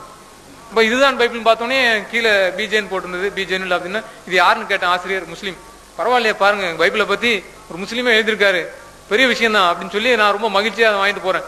அவங்ககிட்ட பாத்தீங்களா அப்படின்னு சொல்றேன். அவங்க ஒன்றும் சொல்ல, அவங்க சிரிச்சுக்கிட்டாங்க. அப்போ பரவாயில்ல, இவங்களும் நாம சொல்லக்கூடிய விஷயத்தை ஆதரிக்கிறாங்க. அவ பைபிள்ல ரொம்ப உயர்வாக பைபிளை பத்தி ரொம்ப நல்லா எழுதியிருப்பார் போல இருக்கு. ஏன்னு சொன்னா, நான் 94ல் கோயம்புத்தூர்ல இருக்கும்போது அங்க வந்து ஸ்டான்சி ஸ்கூல்னு ஒன்று இருக்கு. அங்க மாதம் முழு இரவு ஜெபம் நடத்துவாங்க. அன்பின் ஊழியம் சொல்லி கோயம்புத்தூர்ல ரொம்ப ஃபேமஸான ஒரு ஊழியம். அங்க மாதம் முதல் வெள்ளிக்கிழமை ஃபுல் நைட் ப்ரேயர். நைட்டு 10 மணிக்கு ஆரம்பிச்சோன்னு சொன்னா காலையில 6 மணிக்கு தான் முடியும். அதுல இந்த தேசத்தினுடைய விடுதலைக்காக எல்லாரும் கிறிஸ்துவத்தை ஏற்றுக்கொள்ள வேண்டும் என்கிறதுக்காக உலக மக்கள்லாம், அதுல குறிப்பாக அரபு நாட்டுக்கெல்லாம் ரொம்ப உருக்கமாக பிரார்த்தனை செய்வாங்க. அவர்கள்ட்ட எல்லாம் கர்த்தர் போய் சந்திக்கணும், அவர்கள் எல்லாம் இந்த கிறிஸ்துவத்தை ஏற்றுக்கொள்ள வேண்டும், ஏனென்றால் அங்க தடை, நம்முடைய தேவ ஊழியர்கள் அங்கே நொறுக்கப்படுகின்றார்கள், அதற்காக எல்லாம் பிரார்த்தனை செய்யுங்க அப்படின்னு சொல்லி அதிகமா பிரார்த்தனை செய்வோம். ஒரு பிரார்த்தனை தான். இடையில சாட்சிகள் வந்து சொல்லுவாங்க, அற்புதம் எங்களுக்கு அது நடந்துச்சு இது நடந்துச்சுன்னு அற்புதங்களை சொல்லுவாங்க. இந்த மாதிரியான ஒரு கூட்டம். அதுல 94ல் அப்துல் மஜீத் ஆபேல் என்று சொல்லக்கூடிய சேலத்தை சேர்ந்த ஒரு சகோதரர் அவருடைய சாட்சியை, அவருடைய வாழ்க்கையினுடைய அனுபவத்தை பகிர்ந்து கொள்கிறார். அப்போ அவர், நான் ஏன் கிறிஸ்தவன் ஆனேன் அப்படின்னு சொல்லி அவர் பேசுறாரு. கிறிஸ்தவம் என்ன எப்படி கவர்ந்தப்பட்டுச்சுன்னு. அப்ப குரானை வந்து அவர் கொஞ்சம் சின்ன விஷயங்களை, ஒரு சில விஷயங்களை மட்டும் அவர் கோடிட்டு காட்டுறாரு. உதாரணத்துக்கு, ஈசா அலைஹிஸ்ஸலாம் அவர்களை அல்லாஹ் நான் என்ன அளவில் உயர்த்தி கொண்டேன், ஈசா அலைஹிஸ்ஸலாம் அவர்கள் என்னுடைய ரூஹு என்று அல்லாஹ் சொல்லக்கூடிய அந்த ஒரு சில வார்த்தைகளை அவர் சொல்லி, தன்னளவில் ஒருவர் உயர்ந்த பிறகு அவர் வேறு இவர் வேறா, அவரும் அவர் ஒண்ணுதான் அப்படிங்கிற மாதிரியான ஒரு விளக்கத்தையும், உயிர் வேற ஒரு மனிதன் வேறையா, அவருடைய உயிர்னா அவரும் அவருடைய உயிர் ஒன்று தானே அப்படி இந்த விஷயத்த வந்து அவருக்கு யாரோ சொன்னாங்களாம். அதனால நான் வந்து அதே மாதிரி என்னுடைய அந்த குடும்பம், அவருடைய தந்தையெல்லாம் 4 மனைவி, இந்த மாதிரியான திருமண சூழ்நிலைகள் அவர் பாதிக்கப்பட்டு, அப்ப கிறிஸ்துவங்கிற ஒரு விஷயம் அவருடைய வாழ்க்கையில ரீச் ஆகி கிறிஸ்துவத்தை ஏற்றுட்டு வந்தேன் அப்படின்னு சொல்லி அவர் பிரசங்கம் பண்றாரு. இப்படி பண்ணிட்டு போன அவரு ஒரு கட்டத்துல எல்லாமே தெளிவா அப்படி சொல்லிட்டு போறாரு. நமக்கு ரொம்ப மகிழ்ச்சியா இருந்துச்சு, பரவாயில்ல ஒரு முஸ்லீம்ல வந்து இப்படி ஸ்டேட்மெண்ட் கொடுக்குறாரு அப்படின்னு சொல்லி. ஒரு கட்டத்துல அவர் ஒரு வார்த்தை சொன்னாரு, எல்லாத்துக்கும் விளக்கம் சொல்லிட்டு, அல்லானா யாரு தெரியுமா, அல்லானா ஷைத்தான் அஸ்தக்ஃபிருல்லாஹ் அப்படி அவர் சொன்னாரு. என்னுடைய கை அப்படியே புல்லரிச்சிருச்சு. ஏன்னு சொன்னா, நான் என்னுடைய அறிவுக்கு விளங்கி வச்சிருந்தது அல்லானா நம்முடைய கடவுளை அவங்க வணங்குறாங்க அல்லான்ட்டு, அப்படிதான் நான் விளங்கி வச்சிருந்தேன். இவர் ஒரு முஸ்லீமா இருந்து வந்து அல்லானா ஷைத்தான் சொல்றாரு, இவர் தப்பு பண்றாரு. அப்ப நான் இஸ்லாத்தை நேசிக்கல, இஸ்லாத்தை நான் விரும்பல, முஸ்லீம்களை நான் விரும்பல. ஆனா அவர்கள் இறைவனை வணங்குறான்ற ஒரு நிலையில மட்டும் இருக்கு, அவங்க சொர்க்கத்துக்கு போயிருவாங்க அப்படிங்கிற ஒரு நம்பிக்கை மட்டும்தான் இருக்கு, தவிர பெருசா வந்து ஆய்வுலாம் கிடையாது. அப்ப இந்த வார்த்தை வந்து எனக்கு மிகவும் கடினமாக கஷ்டமா இருந்துச்சு, என்னடா இவர் இப்படி சொல்லிட்டாரு அப்படின்னு சொல்லி. அப்போ நான் அந்த ஒரு விஷயம் என்னுடைய ஒரு மனசுல ஒரு பாதிப்பு ஏற்படுத்து, இப்படி சொல்லிட்டாங்களே. அப்ப நான் இந்த சகோதரி வந்து கொடுத்தோன்னே, அப்ப அந்த மாதிரி இந்த சகோதரர் வந்து ஏதாவது உயர்வா சொல்லியிருப்பாரு, அதுக்கு தான் சொல்ல வந்தேன் அந்த விஷயத்தை. நேரம் ரொம்ப குறைவா இருக்கனால சீக்கிரம் முடிக்க வேண்டிய ஒரு சூழ்நிலை. அப்போ நான் அந்த மாதிரி ஏதாவது சொல்லியிருப்பாருன்னு சொல்லி சந்தோஷமா அந்த இதுதான் பைபிளை வாங்கிட்டு போனா, அது நமக்கு நான் எதிர்பார்த்ததுக்கு மாற்றமாக இருந்த ஒரு விஷயம். அப்போ என்னுடைய மனசு ரொம்ப பாதிச்சது. அந்த ஆசிரியர் வந்து பைபிளினுடைய கூடுதல் குறைகள், அதில் உள்ள முரண்பாடுகள், அதுல மனிதர்களுடைய கையாடல் புகுந்த விஷயம், இதெல்லாம் கொண்டு வந்து நிறுத்தினார். அப்போ என்னுடைய உள்ளத்துல அந்த விஷயத்தை மறுக்கிறதுக்கு இல்லை. ஏன்னு சொன்னா, நான் என்னுடைய சின்ன வயசுல நான் பைபிளை படிக்கும் போது என்னுடைய எண்ணங்கள் வந்த அந்த கேள்விகளுக்கான பதிலை அந்த ஆசிரியர் அதுல கோடிட்டு காட்டியிருந்தார். அப்போ நான் படிக்கும்போது நான் சிந்திச்ச சில விஷயங்கள், அதுல இயேசு கிறிஸ்து சொல்வார், நான் இந்த சிதறி போன இஸ்ராயலிடத்தில் அனுப்பப்பட்டேன் அப்படிங்கிற ஒரு விஷயம். அப்ப கடவுள் என்றால் அவர், இயேசு கிறிஸ்து கடவுள் என்றால் அவர் ஒரு பர்டிகுலரான சமுதாயத்தை மட்டும் ஏன் சொல்லணும் அப்படின்னு. அதே மாதிரி லூக்காஸ் 4:18 அவர் அனுப்பப்பட்டதுடைய நோக்கத்தையும் சொல்வார், நான் இந்தந்த பணிகளுக்காக அனுப்பப்பட்டேன். அப்ப இந்தந்த பணிகளுக்காக அனுப்பப்பட்டேன் என்று சொல்கிறாரு, அவர் எப்படி கடவுளாக இருப்பார்? இது ஒரு விஷயம். அதே மாதிரி அவரிடத்திலே சீடர்கள் சென்று நாங்கள் எப்படி பிரார்த்தனை செய்வது என்று கேட்ட பொழுது அவர் சொல்லிக் கொடுத்த பிரார்த்தனை தெரிந்தவர்கள் இருப்பீர்கள். பரலோகத்தில் இருக்க எங்கள் பிதாவே, உம்முடைய நாமம் அர்ச்சிக்கப்படுவதாக, உம்முடைய ராஜ்யம் வருக, உம்முடைய சித்தம் பரலோகத்தில் செய்யப்படுவது போல பூலோகத்திலும் செய்யப்படுவதாக, எங்கள் அணிதின உணவை எங்களுக்கு இன்று அளித்தருளும், எங்களுக்கு தீமை செய்தவர்களை நாங்கள் பொறுப்பது போல எங்கள் பாவங்களை பொறுத்தருளும், எங்களை சோதனையில் விளைவிடாதையும், தீமையிலிருந்து ரட்சித்தருளும். இந்த ஒரு பிரார்த்தனை தவிர பைபிள்ல இயேசுனார் வேற எங்கேயும் எந்த ஒரு பிரார்த்தனையும் சொல்லிக் கொடுக்கல. சொல்லிக் கொடுக்காட்டியும் பரவாயில்ல, வேற எதுவும் செய்யக்கூடாதுங்கிற மாதிரியான ஒரு தடையும் அவர் போடுறாரு. அதாவது நீங்க வெளிவேடக்காரர்கள் போல தெருக்கூடங்களிலும் ஜெபக்கூடங்களில் நின்று நீங்கள் ரொம்ப ஆர்ப்பாட்டமா நீங்க இறைவனை வணங்காதீங்க, அந்தரங்கத்தில் இருக்க உங்கள் பிதா மட்டும் அறியக்கூடும் வகையில் இந்த ஒரு பிரார்த்தனையை மட்டும் உங்க வீட்டுல சென்று கதவை சாத்திக்கிட்டு உங்க பிதாவுக்கு மட்டும் தெரியுற மாதிரி இந்த ஜெபத்தை செய்யுங்க அப்படின்னு சொன்னார். அப்ப இந்த விஷயம் எனக்கு உறுத்துச்சு. ஏன் நான் இயேசுனாருடைய வார்த்தையின்படி வாழணுங்கிற ஒரு கான்செப்ட்ல நான் இருந்தனால இந்த விஷயம் எனக்கு உறுத்துனது. ஆனாலும் எனக்கு பெருசா விளக்கம் கிடைக்காதனால அதெல்லாம் நான் ஜீரணிச்சுக்கிட்டேன். அப்போ இந்த முரண்பாடுகளை பத்திலாம் நான் யோசிக்கல. அப்போ இந்த மாதிரி நிறைய விஷயங்கள் இருக்கு, பேசுறதுக்கு நேரம் இல்லை. அப்போ சரின்ட்டு நான் இந்த ஆசிரியர் வந்து அதெல்லாம் அந்த விளக்கம்லாம் கொண்டுட்டு வர்றாரு. சில விஷயங்கள்லாம் யோசிச்செல்லாம் அவர் கொண்டுட்டு வர்றாரு. நான் என்னை நோக்கி கர்த்தாவே கர்த்தாவே என்று சொல்பவன் பரலோக ராசியத்தில் பிரவேசிக்க முடியாது, பரலோகத்தில் இருக்க என் பிதாவின் சித்தத்தை அவன் நிறைவேற்றுகின்றானோ அவன் தான் பரலோக ராஜ்யத்தில் பிரவேசிப்பான் என்று சொல்லக்கூடிய அந்த வார்த்தைகள் எல்லாம் அவர் கோடிட்டு காட்டியிருந்தார். அப்போ அந்த விஷயம் என்னை ரொம்ப பாதிச்சது. உண்மைன்னு விளங்கினாலும் கூட பைபிள் பொய் அப்படிங்கிற ஒரு விஷயத்தை மட்டும் என்னால் ஜீரணிச்சுக்க முடியல. இயேசுநாதர் கடவுள் இல்லை அப்படிங்கிற சத்தியம் உண்மை என்பது விளங்கினாலும், ஏன்னா அவர் பெருசான அதுக்கப்புறம் அந்த புக்கை படிக்கல, கொஞ்சம் விஷயம் தான் படித்தேன். ஆனாலும் அது சத்தியம்னு விளங்கிச்சு. ஏன்னா ஏற்கனவே நாம படிச்ச விஷயங்களை வச்சு இது சத்தியம் தான், இது உண்மைதான், மறுக்க முடியல. ஆனாலும் பைபிளே போய் அதுல எக்கச்சக்கமான முரண்பாடுகள் இருக்கு, மனிதர்களுடைய கையாடல் இருக்கு அப்படிங்கிற ஒரு விஷயத்தை மட்டும் என்னால ஜீரணிச்சுக்க முடியல. அப்ப நான் ரொம்ப, ஏன்னா அது வரலாம் அதுதான் வாழ்க்கை. உறவுகள் கைவிட்ட போது, உறவினர்கள் அந்த அன்பெல்லாம் இழந்து இருக்கும்போது என்னுடைய வாழ்க்கையில் திருமுனையை ஏற்படுத்தினது பைபிள் தான். அதை வச்சுதான் நான் இறைவனை வந்து விளங்கி கொண்ட அடிப்படையில. அப்ப அந்த விஷயமே பொய்னா அப்ப நாம எப்படி குர்ஆன் இதெல்லாம் என்னால யோசிக்கவே முடியல. அடிப்படையில நான் முகமது நபி ஸல்லல்லாஹு ஈசா அலைஹிஸ்ஸலாம் அவர்களையும் கம்பேர் பண்ணி பார்த்துட்டு இவங்களுடைய வாழ்க்கையும் அவங்களுடைய வாழ்க்கையும் மேலோட்டமாக தெரிந்து கொண்டு, ஈசா அலைஹிஸ்ஸலாம் தான் சிறந்தவர்கள், அவங்க நபிமார்களா இருந்தாலும் இவங்க தான் சிறந்தவங்க, முகமது நபி ஸல்லல்லாஹு அலைஹி வஸல்லம் 10 திருமணம் 12 திருமணம் பண்ணியிருக்காரு, அவர் வந்து சரியில்லை இப்படிங்கிற மாதிரியான ஒரு இதுல இருந்தேன். அப்போ அதனால எனக்கு இதுல நான் ரொம்ப டீப்பா கவனம் செலுத்தல. அப்போ பைபிள் பொய்ங்கிற விஷயத்தை என்னால ஜீரணிச்சுக்க முடியல. அப்ப நான் உடனே ஃபாதர்கிட்ட எல்லாம் போய், எனக்கு தெரிஞ்ச ஃபாதர்கள், நான் கிட்டத்தட்ட பிஷப் ஹவுஸ்ல எல்லாம் இருந்தவன். எல்லாருக்குமே ரோமன் கத்தோலிக்கல பெரும்பான்மையான மக்களுக்கு தெரியும். ரொம்ப விளம்பரம்ன்ற அடிப்படையில இல்லாட்டியும் இறைவன் வந்து அந்த மாதிரியான ஒரு நெருக்கங்களை மக்கள் மத்தியில் அவர்களுடைய இதுல ஏற்படுத்தின எனக்கு. அதனால அந்த பிஷப் வரலும் கூட பழகிட்டு வந்துட்டேன். அதனால ரொம்ப மக்கள்கிட்ட தொடர்பு இருந்துச்சு. நான் பர்டிகுலரா சில ஃபாதர்களை மட்டும் தேர்ந்தெடுத்து அவங்க கிட்ட இந்த புக்குக்கு ஏதாவது நீங்க மறுப்பு சொல்லுங்க, இது நீங்க ஏதாவது எனக்கு விளக்கம் சொல்லுங்க, எனக்கு ரொம்ப கவலையா இருக்கு அப்படின்னு நான் சொல்லி கேட்கும்போது அவங்க யாருக்குமே அதற்கு சரியான விளக்கத்தை சொல்ல முடியல. உங்களுக்கு ஒரு சோதனை வந்துருச்சு, சைத்தான் அப்படி உங்களுக்கு ஒரு ஊசலாட்டத்தை ஏற்படுத்துறான், இது பிசாசனுடைய சூழ்த்தி, சாத்தானுடைய அந்த வலையில நீங்க விழுந்துடாதீங்க இப்படின்னு தான் சொன்னாங்க. இன்னொரு பிரதர்கிட்ட போனேன், உட்காருங்க பிரதர், முட்டி போடுங்கன்னு சொல்லி அவர் ஜெபம் பண்ண ஆரம்பிச்சுட்டார். சைத்தானன் கட்டுப்படுத்துறேன் விரட்டுறேன்னு சொல்லி அவர் ஜெபம் பண்ண ஆரம்பிச்சுட்டார். அப்ப இப்படிதான் செஞ்சார்கள் தவிர அவர்களுக்கு விளக்கம் சொல்ல, அவங்களுக்கு ஒரு பயம், ஒரு நடுக்கம் தான் பார்த்தனா, எங்க நான் போயிருவோங்கிற மாதிரியான ஒரு நடுக்கம் தான் இருந்துச்சு தவிர உண்மையான ஒரு விளக்கத்தை எனக்கு விளங்கிருச்சு. அப்ப முடியாது, இது வந்து முழுமையாக உண்மை, இதுல மனிதருடைய கையாடல் இல்லை என்று இவர்களால் விளக்க முடியாது என்கின்ற சத்தியத்தை நான் விளங்கி கொண்டேன் அவர்களுடைய அந்த செயல்பாடுகளை வைத்து. ஆனாலும் என்னால் ஜீரணித்துக் கொள்ள முடியவில்லை இஸ்லாத்தில் போய் முஸ்லிம்களோட சேர்ந்து சொர்க்கத்துக்கு போவதே. ஏனென்றால் நான் முஸ்லிம்களை எப்படி விளங்கி வைத்தேன் என்றால், அவர்கள் ஒரு வன்முறை, அதாவது மார்க்கம், அவர்கள் சத்திய மார்க்கத்தில் இருந்தாலும் கூட அவர்கள் யதார்த்தமான வாழ்க்கையில மன்னிக்கிற தன்மை அவர்களிடத்தில் இல்லை, முரட்டு சுபாவம், அவங்க வந்து மனிதர்களிடத்தில் அவங்களுடைய சமுதாயத்தை தவிர மற்றவரிடத்தில் அன்பு காட்ட மாட்டார்கள். அப்படிங்கிறதுனால நான் வந்து முஸ்லிம்களை மேலோட்டமா நான் விளங்கி வச்சிருந்தனால இவங்களோட போய் சொர்க்கத்துக்கு போற பதில் அதிலே இருந்து நரகத்துக்கு போயிடலாம் அப்படின்னு நான் வந்து காலங்களை கடத்திட்டு இருந்தேன். ரொம்ப விரக்தி ஆயிடுச்சு எனக்கு. அதற்கப்புறம் தான் நான் இந்த உலகத்தினுடைய வாழ்க்கையெல்லாம் கொஞ்சம் கொஞ்சம் பாக்குறேன். நியூஸ் பேப்பரே படிச்சது பாவம் நினைச்சேன்னா விரக்தி ஆயிடுச்சு எனக்கு. 97 ஏப்ரல் 11 நான் வந்து வேண்டாம், வாழ்க்கையே வேண்டாம் அப்படின்னு சொல்லி தற்கொலை பண்ணிக்கொள்வதற்காக இந்த கன்னியாகுமரிக்கு போனேன். ஒரே கான்செப்ட், வேற எதுவும் இல்லை வாழ்க்கையில, வேற எந்த தோல்வியெல்லாம் கிடையாது. வேற அந்த சின்ன வயசுல பெற்றோர்கள் ஏற்படுத்தின தோல்வி அதெல்லாம் மறந்துருச்சு நமக்கு. பைபிள் நமக்கு தோத்து போச்சு, நாம இவ்வளவு நாள் உண்மை நினைச்சிருந்த ஒரு வேதமே நமக்கு சத்தியம் இல்லான்னு போயிடுச்சு, இனிமேல் நம்ம இந்த உலகத்துல வாழ்ந்து எதற்கு அப்படின்னு சொல்லி தற்கொலை பண்றதுக்காக நான் போனேன். ஆனா என்னுடைய உள்ளத்துல திரும்ப திரும்ப ஒரு வார்த்தை, நாம சத்தியத்தை விளங்கி கொண்டோம், இறைவனுடைய விஷயம் இதுதான், இறைவன் இதுதான், இறைவனுடைய வேதம் இப்படிதான் அப்படின்னு அவங்க ஒரு வேதத்தை வச்சிருக்காங்க. அதை பத்தி லைட்டா சொன்னாங்க, குர்ஆனை பத்தி. அப்ப நாம இன்னைக்கு இயேசுநாதர் சொன்னபடி வாழ வேண்டும் என்றால் இஸ்லாத்துக்கு செல்வதை தவிர வேறு வழி இல்லை அப்படிங்கிற அந்த விஷயம் எனக்கு திரும்ப திரும்ப என்னுடைய மனசுல உறுத்தி இருந்துச்சு. நான் தற்கொலை பண்ணிட்டோம்னா நமக்கு தற்கொலை பண்ணா நரகம் ஏற்கனவே நாம விளங்கி வச்சிருக்கோம். அப்போ நாம கிறிஸ்துவர்களா நினைச்சு கவலைப்பட்டு அவர்கள்லாம் நரகத்துக்கு போயிருவாங்க, அதனால நாமளும் அவங்களோட சேர்ந்து நரகத்துக்கு போயிருவோம் நாம நினைச்சா அவங்களுக்கு தெரியுமா தெரியாது, நமக்கு தெரியாது. ஆனா நமக்கு தெரிஞ்சிருச்சு இதுதான் தெளிவுன்ட்டு.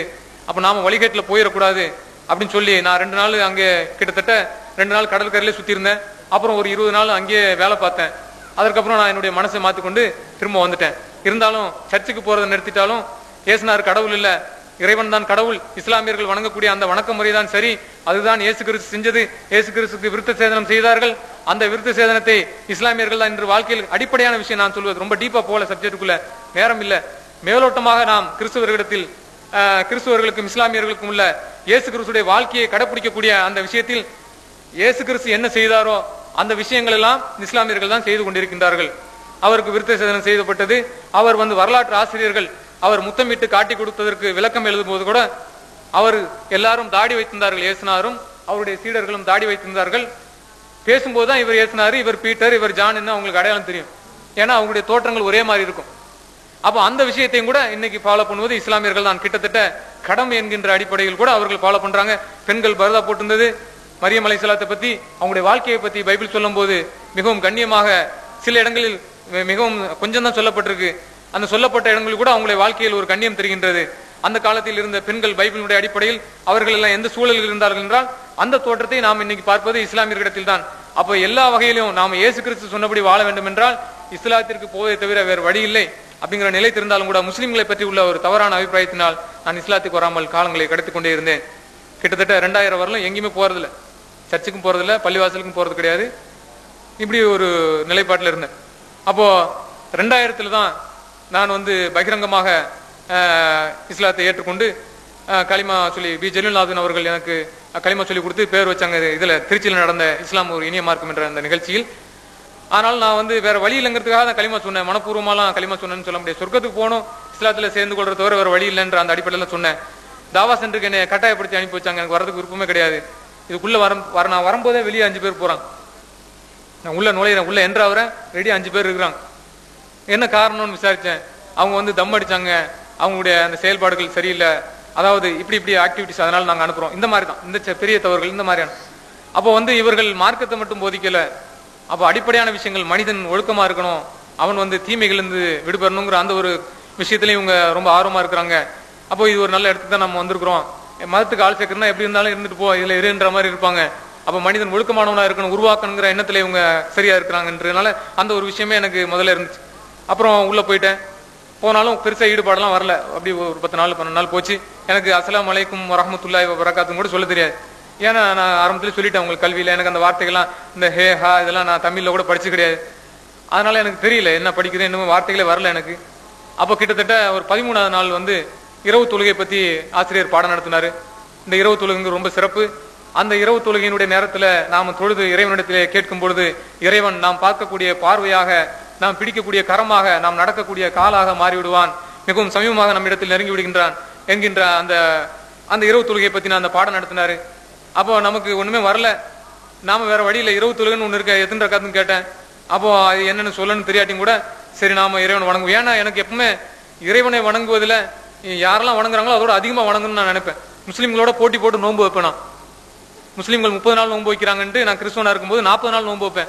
நீங்க சகருக்கு சாப்பிட்டு வைக்கிறீங்களா, நான் சகருக்கு சாப்பிடாம வைப்பேன். உங்களோட நான் அதிகமா இறைவன் நேசிக்கணும் அப்படின்னு சகருக்கு சாப்பிடாம கூட இரவு மட்டும் ஒரு வேளை சாப்பிட்டு 40 நாள் நோன்பு வைப்பேன். வருஷத்துல ஜனவரி வந்துச்சுன்னா ஜனவரில இருந்து கண்டினியூவா 40 நாள் நோன்பு. ஏன்னா முஸ்லீம்களுக்கு போட்டியா. அப்ப இந்த இரவு தொழுகை ஒண்ணு இருக்கணும்னே, அப்ப இது மூலமா இறைவனோட நெருக்கத்தை ஏற்படுத்தணும்ட்டு உடனே தொழுது இறைவனிடத்துல பிரார்த்தனை செய்ய ஆரம்பித்தேன். அப்புறம் என்ன நடந்துச்சுன்னு எனக்கு தெரியல. இறைவன் அப்படியே கிட்டத்தட்ட 45ஆவது நாள்ல குர்ஆன் எடுத்து ஓத ஆரம்பிச்சுட்டேன். அல்லாஹ்வுடைய அந்த அற்புதம் அவன் அப்படியே மாத்திட்டான். அஸ்ஸலாமு அலைக்கும் கூட சொல்றதுக்கு தயக்கமா, ஏதாவது சொன்ன தவறா நினைச்சுவாங்களோ, நாம ஏதோ ஒரு உச்சரிப்பு நம்ம கிட்ட ஒரு இதா இருக்கு அப்படின்னு ஒரு கூச்சம் இருந்துச்சு எனக்கு. ஆனா அல்லாஹ் அப்படியே மாத்திட்டான், பாடங்கள்லாம் மாத்திட்டான். இங்க உள்ள பரீட்சைகள் எல்லாம் அல்லாஹ் ஒரு நல்ல ஒரு மதிப்பெண்ணை பெற்று ஒரு படிப்புல ஒரு நாம எப்படி வந்தோமோ அது முழுமையா செய்யற மாதிரி வச்சான். அதே மாதிரி முஸ்லிம்களுடைய தவறான அந்த பார்வையை மாத்தினது இந்த ஊர் தான். நான் அந்த ஊர் மக்களை முகஸ்துதிக்காக சொல்லணும்ட்டு இல்ல, நீ சொல்ல வேண்டிய ஒரு விஷயம். அதான் முதல்ல எனக்கு ஒரு முஸ்லீம்களை பத்தின ஒரு திருப்புமுனை ஏற்படுத்தினது. ஏன்னா நான் அதுக்கு முன்னாடி பழகல, அவங்க கிட்ட பழகல. அவங்களோட நான் வேலை பார்த்த இடத்துல முஸ்லீம்கள் முதலாளிகிட்ட வேலை பார்த்தாலும் அவங்களுக்கு நான் பைபிளை பத்தி சொல்லுவேன். சர்ச்சுக்கு போனா தான் அமைதி கிடைக்கணும். ஆமா அவரும் சொல்லுவாரு, சர்ச்சுக்கு போனா தான் அமைதி கிடைக்கும். நான் கூட போய் சர்ச்சில் கொஞ்ச நேரம் உட்காந்துட்டு வருவேன், நீங்க சொல்றது சரிதான் அப்படின்னு அவரும் சொல்லுவாரு. அப்ப அவங்க நமக்கு ஈக்குவலா பேசல. இதனால பழகிறதுக்கான பெரிய வாய்ப்புகள் கிடைக்கல. இங்க வந்த பிறகு இங்கதான் முஸ்லீம்களை நாம பார்த்தோம். அவங்களுடைய வாழ்க்கை, அவங்களுடைய செயல்கள், அவங்களுடைய நடவடிக்கை. நான் படிக்கிற காலத்துல உணவுகள் வீட்டுல இருந்து வரும், அதை அவங்க விசாரிக்கிறது. நம்ம பள்ளிக்கு போனோம்னு சொன்னா இந்த அப்பா பள்ளி, அந்த ஜமாத், அங்க நடந்த மக்கள், இந்த வாழ்க்கை, இதுதான் முஸ்லீம்களை என்னை பார்க்க வச்சது. நான் ரொம்ப முஸ்லீம்கள் இப்படி இருப்பாங்களா, சரி நாம வந்து அவங்கள இந்த தாடி இந்த தோட்டத்தையும் பார்த்துட்டு என்ன இப்படி இருக்காங்க, நம்ம ரொம்ப தள்ளி தள்ளி போனோமே, இந்த பாடி லாங்குவேஜ் தான் அவங்க கிட்ட நெருங்க விடாம இருந்தது. அப்ப இதை கூட அவங்க வந்து நபிமார்கள் சொன்னாங்க, இறைவாக்குனர்கள் இருந்தாங்க தானே வச்சிருந்திருக்காங்க அப்படிங்கிற விஷயத்தெல்லாம் விளங்கி இவங்களுடைய செயல்கள் எல்லாம் பழகி பார்க்கும்போது தான் தெரிஞ்சது முஸ்லீமுடைய உண்மையானது. காயல் போட்டணும் அதுக்கு ஒரு முக்கியமான காரணம். அப்புறம் நான் என் ஊர்ல போய் பழகி பார்க்கறேன், அவங்களும் ரொம்ப ரொம்ப சாஃப்டா இருக்காங்க. நான் அது வரல அப்ப நான் அப்படி நினைச்சிட்டு இருந்திருக்காங்கிறது அப்பதான் நான் விளங்கிக்கிட்டேன். அவங்களுடைய நடவடிக்கைகள் சில தவறான, அது எல்லா மதத்திலையும் இருப்பாங்க. நல்லவர் மனிதன்ல வந்து நல்லவன் கெட்டவங்கிறதுக்கு அது எல்லாத்துலயும் இருப்பாங்க. ஆனா நாம புரிஞ்சு வச்சுட்டு அந்த மாதிரி இவங்கன்னா இப்படிதான் பொதுவாகவே இருப்பாங்க. இன்னைக்கு கூட மீடியாக்கள் செய்யறாங்களா இல்லையா, முஸ்லீம் தாடி வச்சவங்களாம் தீவிரவாதி அப்படிங்கிற மாதிரியான ஒரு நிலை இருக்கா இல்லையா? வெளியே ஒரு தௌகி சகோதரன், இஸ்லாமிய சூழல்ல வாழக்கூடிய ஒரு சகோதரன் வெளியில போய் நடமாடக்கூடிய ஒரு நிலைகள் கூட இன்னைக்கு ஒரு தடுமாற்றமான ஒரு நிலையை மீடியாக்களும் ஏற்படுத்தக்கூடிய ஒரு சூழல் நாம் பாக்குறோம்.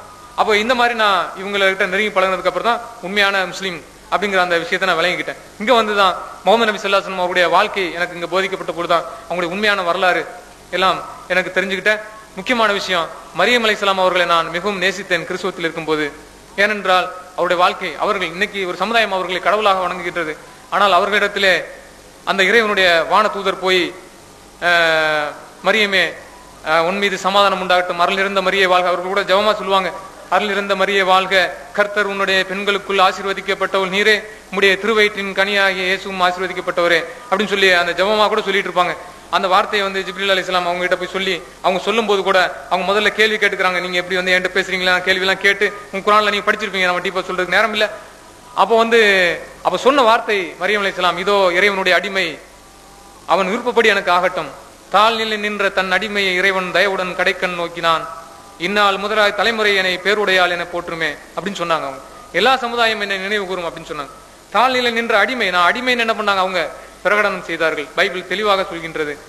நீங்க லூக்கா அதிகாரத்தில் நீங்க எடுத்து பார்த்துன்னு சொன்னீங்கன்னா 2வது அதிகாரத்துல இந்த வரலாறு அங்க பதிவு செய்யப்பட்டிருக்கு. அப்போ இப்படியாப்பட்ட அந்த மரியம் அலைஹிஸ்ஸலாத்துடைய உண்மையான நிலை குர்ஆன். அது மட்டும் இல்ல, மரியம் அலைஹிஸ்ஸலாத்தினுடைய கலங்கப்படுத்தக்கூடிய வசனங்கள் கூட பைபிள் இருந்தது. நான் நேசித்த மரியம் அலைஹிஸ்ஸலாத்தினுடைய அந்த கண்ணியமான வாழ்க்கை அல்லாஹ் வந்து குர்ஆன்ல முகமது நபி ஸல்லல்லாஹு அலைஹி வஸல்லம் தாயோ அல்லது அவங்களுடைய மனைவியோ அல்லது அவங்களுடைய மகளை கூட இந்த சமுதாயத்துக்கு ஒரு முன்னுதாரணமாக காட்டாமல் ஈசா அலைஹிஸ்ஸலாம் அவருடைய தாயை இஸ்திகாமத்துக்கு ஒரு முன்னுதாரணமாக காட்டுகின்றான். அந்த விஷயங்கள்லாம் என்னுடைய உள்ளத்தை மிகவும் கவர்ந்து நான் கண்ணீர் வடித்தேன். இந்த அளவுக்கு மரியம் அலைஹிஸ்ஸலாத்தை பத்தி இப்படி குர்ஆன்ல சொல்லப்பட்டிருக்கு. அவங்களுடைய பேர்ல ஒரு அத்தியாயமே இருக்க, இப்படியாப்பட்ட ஒரு மார்க்கத்தை நாம இழந்துட்டு எங்கேயோ நாம இவ்வளவு நாள் இருந்தோமே அப்படிங்கிற ஒரு விஷயம் என்னுடைய வாழ்க்கையில மிகவும் நிகழ்ச்சி ஏற்படுது. அந்த விஷயங்கள்லாம் உணர்ந்து கொள்வதற்கு இந்த கல்வி ஒரு காரணமாக இருந்தது. நாம் இஸ்லாத்தை ஏற்றுக்கொண்டாலும் கூட இஸ்லாத்தின் கால் கவரப்படக்கூடிய சகோதரர்கள் சில பேர் சொல்லுவாங்க, நான் இஸ்லாத்தை நேசிக்கிறேன், அது சரியான மார்க்கம் தான் சொல்லுவாங்க. ஆனா உள்ள இறங்கி அதுக்காக நேரங்களை செலவிடுறதுக்கு அதை பத்தி தெரிஞ்சுக்கிறதுக்கு வாய்ப்பு நான் கூட கம்மி தான். இந்த 8 வருடத்துல நிறைய தெரிஞ்சிருக்கணும், நிறைய பணிகள் செஞ்சிருக்கணும், ரொம்ப கம்மி. நாம நிறைய தவறு செஞ்சுட்டோம். அதனால எனக்கு நிக்கிறதுக்கு எனக்கு ஒரு விருப்பம் இல்லைன்னு ஆரம்பத்தில் நான் உங்களுக்கு சொன்னேன். அப்ப இந்த மாதிரி ஒரு 3 மாத காலங்கள் ஒதுக்குனா தான் நிச்சயமா இந்த மாதிரியான அடிப்படையான விஷயங்கள் நாம வந்து தெரிஞ்சு கொள்ள முடியும். இந்த 3 மாத கல்வி என்னுடைய வாழ்க்கையில இஸ்லாத்தை பற்றிய உண்மையான நிலைகளை தெரிந்து கொள்வதற்கான ஒரு வாய்ப்பை ஏற்படுத்தினது. அன்பான சகோதரர்களே, இப்படி நான் இங்கு வந்து இஸ்லாத்தை தெரிந்து கொண்டு முஸ்லீம்களை பத்தின அந்த உண்மையான நிலைகளை தெரிந்து கொண்டு என்னுடைய ஊரில் நான் சென்ற பிறகு அங்க நான் ஏற்கனவே சொன்ன மாதிரி அவங்கள நான் தப்பா வழங்கிட்டு இருந்தேன். அங்க போய் அவர்கள் காட்டின அந்த அன்பும் அவர்கள் வந்து என்னிடத்தில் நடந்து கொண்ட விதமும் இன்னும் என்னுடைய வாழ்க்கையில் இறைவன் ஏற்படுத்தின அந்த ஒரு அற்புதமான விஷயம். அதாவது அப்ப என்னுடைய வாழ்க்கையை நான் திரும்பி பார்க்கிறேன், இறைவனுடைய விஷயத்துல நான் ரொம்ப இன்னசென்டா இருந்தேன். அதாவது ஆரம்பத்துல அந்த கோயில் கோச்சிக்கிட்டா கூட முருகன் கோயில்ல தான் போய் படுத்திருப்பேன். அப்படி இருந்த எனக்கு இறைவன் பைபிள் மூலமாக என்னுடைய ஊர்ல நான் இஸ்லாத்தை தெரிஞ்சிருந்தா கூட நான் இஸ்லாத்தினுடைய மார்க்கத்துல கவரப்பட்டிருக்க மாட்டேன். ஏன்னு சொன்னா என்னுடைய ஊர்ல மெஜாரிட்டியான முஸ்லீம்கள் இருக்கிறாங்க. இப்ப கூட நான் ஊர்ல இஸ்லாத்தை ஏற்றுட்டு போன பிறகு 2-3 சகோதரர்கள் வந்து நீங்க ரொம்ப தப்பு பண்ணிட்டீங்க, நீங்க இப்படி செஞ்சிருக்கூடாது, உங்க சாமியை நீங்க கேவலப்படுத்திட்டீங்க அப்படின்னு என்கிட்ட பகிரங்கமா வந்து சொன்னாங்க. ஏன்னா அவங்க வந்து கோயில் திருவிழா போய் அவங்க சாப்பிடுறது வழக்கம். அவங்களுக்கு இந்து நண்பர்கள் இருப்பாங்க, இவங்க எப்படி அவங்க வீட்டுல போய் சாப்பிடுறாங்களோ அதே மாதிரி அவங்க போய் சாப்பிடுவாங்க. அப்ப நான் அவங்களை தடுத்து இப்படி சொன்னதுனால அவங்க என்னை வந்து இப்படி சங்கடப்பட்டாங்க. நீங்க ரொம்ப தப்பு பண்ணிட்டீங்க, உங்க சாமி நீங்க கேவலப்படுத்திட்டீங்க, நீங்க கிறிஸ்துவத்துல இருந்தீங்க, அதுலயா இருந்திருக்கணும், நீங்க இப்படி வந்து இது பண்ணிருக்கூடாது அப்படி சொல்லக்கூடிய ஊர்ல இருந்து நான் இஸ்லாத்தை ஏற்றுக்கொண்டிருந்தா எனக்கு பெருசா என்னுடைய வாழ்க்கையில அப்ப இறைவன் நான் நினைச்சு பாக்குறேன் எப்படி எனக்கு இந்த விஷயம்லாம் என்னுடைய உள்ளத்துக்கு வந்துச்சு. நான் வந்து குர்ஆனை பத்தி தெரியாமலே முஸ்லீம்களை பத்தி தெரியாமலே எப்படி அவர்கள் வந்து சொர்க்கத்துக்குரியவர்கள் நான் எப்படி நினைச்சிட்டு இருந்தேன். 94 அந்த அப்துல் மஜீத் ஆபேல் பேசும்போது என்னுடைய கை ஏன் புல்லரிச்சது, அவர் தப்பு பண்ணிட்டாரு இன்னும் அந்த உள்ளத்துல ஏன் இந்த எண்ணம் தோணிச்சு நான் நினைச்சு பாக்குறேன். இறைவன் ஒண்ணுமே தெரியாட்டியும் கூட இறைவனை நேசிக்க வேண்டும், அவனுக்காக வாழ வேண்டும் என்கின்ற எண்ணம் நம்முடைய உள்ளத்தில் இருந்தால் இறைவன் நமக்கு புரிய வைப்பான். பெரிய ஆய்வுகளும் அறிவுகள் நமக்கு தேவையில்லை. நாம் இறைவனை நேசிக்க வேண்டும், அவனுக்காக வாழ வேண்டும் என்கின்ற அடிப்படையான எண்ணம், இஹ்லாஸ் எண்ணம் நம்முடைய உள்ளத்தில் இருந்தால் போதும். அவனே நமக்கு உயர்ந்த தத்துவங்கள் எல்லாம் உயர்த்துவான் என்று என்னுடைய வாழ்க்கையை திரும்பி பார்க்கும்போது நான் உணர்ந்து கொண்டேன். அன்பான சகோதரர்களே, சில விஷயங்களை மட்டும் நான் சொல்லி முடித்துக் கொள்கின்றேன். இப்படியாக நான் இஸ்லாத்துக்கு வந்த பிறகு இந்த இஸ்லாமிய சமுதாயத்தை சேர்ந்தவர்கள் அளவுக்கு அதிகமாக ஒரு நேரத்தில் என்னை வச்சு சில பிரச்சனையை உருவாச்சு. என்னுடைய ஊர்ல என்னை எனக்கு அந்த வேலையை கொடுக்கணும் அப்படின்னு சொல்லி, அதே மாதிரி என்னைய பத்தி யாராவது நியாயமான விமர்சனம் சொன்னா கூட நீங்க இஸ்லாத்துக்கு வந்த ஆளை பத்தி நீங்க எப்படி சொல்லலாம் அப்படின்னு சொல்லி சண்டை போட்டு இப்படியாப்பட்ட நிலைகள்லாம் ஏற்பட்டுச்சு. இங்க நாம கவனிக்க வேண்டிய விஷயம் என்னன்னு சொன்னா, இஸ்லாத்துக்கு ஒரு மனிதர் வந்து விட்டால் அவர் நேர்வழிக்கு வந்து விட்டார், அவர் வெற்றி அடைந்து விட்டார், அப்படித்தான் நாம் பார்க்க வேண்டும். தவிர அவர் இஸ்லாத்துக்கு வந்தனால இஸ்லாத்துக்கு எதுவும் இல்லை. இறைவனுக்கோ அவருடைய மார்க்கத்திற்கோ யாராலும் இறைவன் யாரும் இறைவனுடைய மார்க்கத்தை கண்ணியப்படுத்த வேண்டும் என்று இல்லை. அவர்களால் இறைவனுடைய மார்க்கத்திற்கு எந்த கண்ணியம் இல்லை. அவருக்கு கண்ணியம் இஸ்லாத்துக்கு வந்ததனால். நான் என்னுடைய ஊர்ல சின்ன குழந்தையா இருக்கும்போது நான் கடவுளை நேசித்தாலும் கூட ஜாதி விஷயத்துல நான் குழந்தைய அப்படி தொட்டு அந்த 20 வீடு எங்க தாத்தா கட்டி கொடுத்தான்னு சொன்னேன். அந்த வீட்டுல அந்த எஸ்சி மக்கள் அவங்களுடைய குழந்தைகள் என்னுடைய வயசுல அவங்க வீட்லயும் குழந்தைங்க இருந்தாங்க. அந்த குழந்தைங்களை நான் தொட்டு விளையாடுனா என்னுடைய பாட்டி வீட்டுக்குள்ள குளிக்காம விட மாட்டாங்க. அப்படியாப்பட்ட நான் திரும்ப கிறிஸ்துவத்துல போய் கூட நான் இந்த மேல் மக்களுக்கு சொன்னேனே தவிர, என்கிட்ட வந்தவங்க கிட்ட நான் சொன்னேனே தவிர அந்த தாழ்த்தப்பட்ட மக்களுக்கு போய் சொல்லணும் அப்படிங்கிற எண்ணத்தை கூட கிறிஸ்துவம் ஏற்படல. ஏன்னா ஏற்கனவே கூட உங்களுக்கு சொன்னாங்க இந்த மேடையில கூட, கிறிஸ்துவத்துல ஜாதி ஒழியப்படல, அங்க போனாலும் அவங்க பல ஜாதியில இருக்கான்னு சொல்லி. அப்ப இஸ்லாத்துக்குள்ள வந்ததுக்கு பிறகுதான் அந்த மக்கள்கிட்டையும் நாம அவர்களிடத்துல நெருங்கி பழகிறது. அந்த மாதிரியான ஒரு மாற்றமான நிலையம் இஸ்லாமியனுடைய உள்ளத்தில் உருவாக்கியது. அதனால் இஸ்லாத்துக்கு ஒரு மனிதன் வந்து விட்டால் நீங்க அவனை அப்படியே ஒரேடிய தலையில வச்சு கொண்டாட அவசியம் கிடையாது. அவர் முஸ்லீம் ஆயிட்டார். சராசரியா ஒரு முஸ்லீமுடைய பிரச்சனையில நாம எந்த அளவுக்கு பங்கு கொள்வோமோ அந்த மாதிரியான அடிப்படையில நாம பங்கு கொள்ள வேண்டியதான். அவர் சந்திக்கக்கூடிய சோதனைகளையும் துன்பங்களையும் நம்ம எந்த அளவுக்கு உறுதுணையா இருக்க முடியுமோ அப்படி இருக்கணுமே தவிர நாம் அளவுக்கு அதிகமாக அவருடைய விஷயத்துல இஸ்லாத்துக்கு வந்து விட்டார் என்று நாம் செய்ய வேண்டியதில்லை. அது ஒரு வகையான வழிகேட்டில் இன்னைக்கு சில சகோதரர்களை கொண்டு சென்றிருக்கிறது. என்னுடைய வாழ்க்கையும் அது மாதிரியான ஒரு நிர்பந்தமான ஒரு சூழ்நிலையை ஏற்படுத்தினது. அதனால் அன்பான சகோதரர்களே, இந்த விஷயத்தை நான் பயான் பண்ணல உங்களுக்கு, வாழ்க்கையை பகிர்ந்து கொள்வதனால் வேற நாம ஒன்னும் பெருசா இறைவனுக்காக வேற எந்த சாதனையும் நாம செய்யல. அதனால சொல்றதுக்கு எதுவும் இல்லை. இதுதான். கண்ணியமிக்க அல்லாஹ்வின் நல்லடியார்களே, உங்களிடம் பேசுவதற்கு எனக்கு இன்னும் கொஞ்சம் நேரம் அதிகமாக்கி தரப்பட்டிருப்பதால்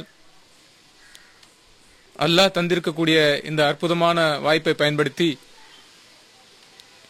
என் வாழ்க்கையில் நான் சந்தித்த மேலும் சில நிகழ்வுகளை உங்களிடம் பரிமாறிக்கொள்ள ஆசைப்படுகின்றேன். கண்ணியமிக்க அல்லாஹ்வின் நல்லடியார்களே, முக்கியமான ஒரு 3 நிகழ்வுகளை மட்டும் கூறி எனது உரையின் முடிவுக்கு நான் வருகிறேன் இன்ஷா அல்லாஹ். நான் எனது 3 மாத கல்வியை முடித்து ஊருக்கு சென்றவுடன் அநேகர் தங்களுடைய வார்த்தையினால் என்னை மிகவும் துன்பப்படுத்தினார்கள். அடுத்து எந்த மதத்துக்கு மாறுவது, இதுதான் உனது தொழில் என்று என்னை கேலி செய்தார்கள், ஏளனம் செய்தார்கள்.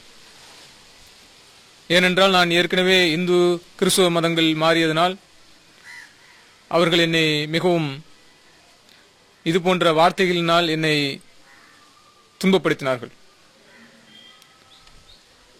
இது ஒரு புறம் இருக்க, இன்னொரு பக்கம் ஒரு சிலர் என் மீது அதிகமான அன்பை செலுத்தி என் ஈமானில் பலகீன பைபிள் அவர்கள் மீது களங்கம் சுமத்துகின்றது, ஆனால் குர்ஆனோ அவர்கள் நல்லடியார்கள் என்று இந்த உலகத்துக்கு அறிவிப்பு செய்கின்றது. தாவூத் அலைஹிஸ்ஸலாம் என்று சொல்லக்கூடிய தாவீத் அல்லது டேவிட் அவர்களை இறைவன் அவர்களுடைய அடிமை நிலையிலிருந்து மீட்டு அவர்களை அரசனாகவும் இறைவாக்கினராகவும் உயர்த்தினார். ஆனால் அவர் அந்த நன்றியை மறந்து பக்கத்து வீட்டு பெண்ணோடு விபச்சாரம் செய்ததாகவும் அதற்கு இடையூறாக இருந்த அவரது கணவரை கொலை செய்ததாகவும் பைபிள் அவர் மீது அவதூறை சுமத்துகின்றது. ஆனால் குர்ஆன் இதுபோன்ற களங்கங்களை அந்த நல்லடியார்கள் மீது சுமத்தவில்லை. மாறாக முகமது நபி ஸல்லல்லாஹு அலைஹி வஸல்லம் அவர்கள் கூட நோன்பு நோற்பதில் எனது சகோதரர் தாவூத் அலைஹிஸ்ஸலாம் அவர்கள் மிகவும் சிறந்தவர், அவரை போன்ற ஒரு முன்மாதிரி ஏற்படுத்துங்கள் என்று தன்னுடைய உம்மத்துக்கு சொல்லிவிட்டு சென்றார்கள். இதுபோல சுலைமான் அலைஹிஸ்ஸலாம் என்று சொல்லக்கூடிய சாலமோன் அவர்கள் உள்பட அநேக இறைவாக்கினர்கள் மீது பைபிள் அவர்கள் மீது களங்கங்களையும் அவதூறுகளையும் சுமத்துகின்றது. ஆனால் குர்ஆனோ அவர்களை நல்லடியார்கள் என்று அவர்களுடைய வரலாறு படிப்பினைக்குரியது என்றும் இந்த உலகத்துக்கு அறிவிப்பு செய்கின்றது என்று நான் அவரிடத்தில் கூறிய பொழுது அவர் அப்போ நபிமார்கள் எல்லாம் இறைவாக்கினர்கள் எல்லாம் எந்த தவறுமே செய்யவில்லையா என்று என்னிடத்தில் இடைமறித்து ஒரு கேள்வியை கேட்டார். நான் அதற்கு சொன்னேன், ஐயா, இறைவாக்கினர்களும் தவறுகள் செய்தார்கள்.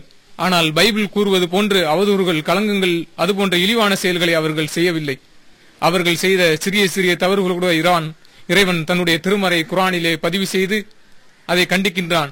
அதற்கு முகமது நபி ஸல்லல்லாஹு அலைஹி வஸல்லம் அவர்களே ஒரு சிறந்த உதாரணம். அவர்களை எத்தனை இடத்தில் இறைவன் கண்டித்திருக்கிறான் என்பதை நீங்கள் குர்ஆனை புரட்டி பார்த்தால் தெரிந்து கொள்ள முடியும். ஆனால் இறைவாக்கினர்கள் மீதெல்லாம் திட்டமிட்டு அவர்களை ஏதாவது ஒரு இடத்தில் ஒவ்வொரு இறைவாக்கினர்கள் மீதும் களங்கம் சுமத்தி அவர்கள் தங்களுடைய கடமையில் இருந்து தவறிவிட்டார்கள் என்று பைபிள் சொல்வதனுடைய நோக்கம் பவுல் சொன்ன அந்த வார்த்தையை உண்மைப்படுத்துவதற்காக. மனிதர்கள் அனைவரும் பாவம் செய்தார்கள், நீதிமான் ஒருவனும் இல்லை, ஒருவன் கூட இல்லை. அதனால் இறைவனே மனித அவதாரம் எடுக்க வேண்டியது கட்டாயத்திற்கு சூழ்நிலை ஆகிவிட்டது என்ற தத்துவத்தை நிலைநாட்டுவதற்காக இப்படி இறைவாக்கினர்கள் மீது பைபிள் களங்கங்களை சுமத்துகின்றது. சரி, இந்த இறைவாக்கினர்கள் மீதுதான் களங்கங்களை சுமத்தியது. கடவுள் அவதாரம் என்று சொல்லக்கூடிய இயேசு கிறிஸ்துவையாவது பைபிள் நல்லவன் என்று சொல்கின்றதா? அதுவும் இல்லை. மறைமுகமாக அவர் மீதும் பைபிள் களங்கங்களை சுமத்துகின்றது. உதாரணத்திற்கு, இயேசுவிடம் வந்து ஒருவர் நல்ல போதகரே என்கின்றார். உடனே அவர் என்னை ஏன் நல்லவன் என்கின்றாய்? கர்த்தரை தவிர, பரலோக பிதாவை தவிர நல்லவர் ஒருவரும் இல்லை என்கின்றார். இன்னொரு இடத்தில் விபச்சாரத்தில் பிடிபட்ட ஒரு பெண்ணை இயேசு கிறிஸ்துவிடத்தில் ஒரு கூட்டம் அழைத்து வந்து, நாங்கள் இவளை விபச்சாரத்தில் பிடித்தோம், பழைய ஏற்பாட்டின் சட்டப்படி இவளை கல்லால் அடித்து கொள்ள வேண்டும், நாங்கள் என்ன செய்வது என்று அவரிடத்தில் கேட்டபொழுது அவர் தண்டிக்க வேண்டாம் என்று சொல்லவில்லை. உங்களில் பாவம் செய்யாதவன் அவள் மீது முதல் கல்லை எறியட்டும் என்றார். சிறிது நேரத்தில் அங்கு ஒருவரும் இல்லை. தண்டிப்பதற்கு அவர்கள் தகுதி இல்லாதனால் சென்று விட்டார்கள். அந்த பெண் இயேசு கிறிஸ்துவிடத்தில் நீங்கள் எனக்கு தண்டனை கொடுங்கள் என்றார். அவரும் தண்டிக்காமல் சென்று விட்டார். நான் வேத சட்டங்களை அழிக்க வரவில்லை, நிறைவேற்ற வந்தேன் என்று சொன்ன இயேசு கிறிஸ்து அந்த பெண்ணை தண்டிக்காமல் விட்டதற்கு என்ன காரணம்? மறைமுகமாக பைபிள் இங்கு என்ன சொல்கின்றது? ஆனால் இது போன்ற களங்கங்களை குர்ஆன் இந்த நபிமார்கள் மீது சுமத்தவில்லை. இதற்கு மாறாக இயேசு கிறிஸ்துவையும் அவருடைய தாயையும் இயேசு கிறிஸ்துடைய பிறப்பில் களங்கங்களை ஏற்படுத்த முயற்சித்தவர்களையும் குர்ஆன் வன்மையாக கண்டிக்கிறது. அவர் குழந்தையிலே பேசினார் என்று குர்ஆன் பதிவு செய்து வைத்திருக்கிறது. ஆனால் பைபிளில் அதுபோன்ற சம்பவங்களை பார்க்க முடியவில்லை. காரணம், இன்றைக்கும் கூட நாத்திகர்கள் எப்படி ஒரு கன்னி குழந்தையை பெற முடியும் என்று கேள்வி கேட்கின்றார்கள். அன்றைக்கும் ஒரு கூட்டம் வினா எழுப்பியது, மரியமே இது என்ன விபரீதம் என்று. யார் சொன்னால் அவர்கள் வாயடைத்து போவார்களோ அவர்களை இறைவன் பேச வைத்தான். மரியம் தொட்டில் குழந்தையை கையை காட்டினார். அந்த குழந்தை பேசியது, நான் இறைவனின் அடிமை, என் தாய் புனிதமானவள், நான் இறைவன் வார்த்தையினால் உண்டானவன் என்று. இப்படி பைபிள் களங்கம் சுமத்திய நபிமார்கள், இறைவாக்கினர்கள் எல்லாம் குர்ஆன் காப்பாற்றுகிறது.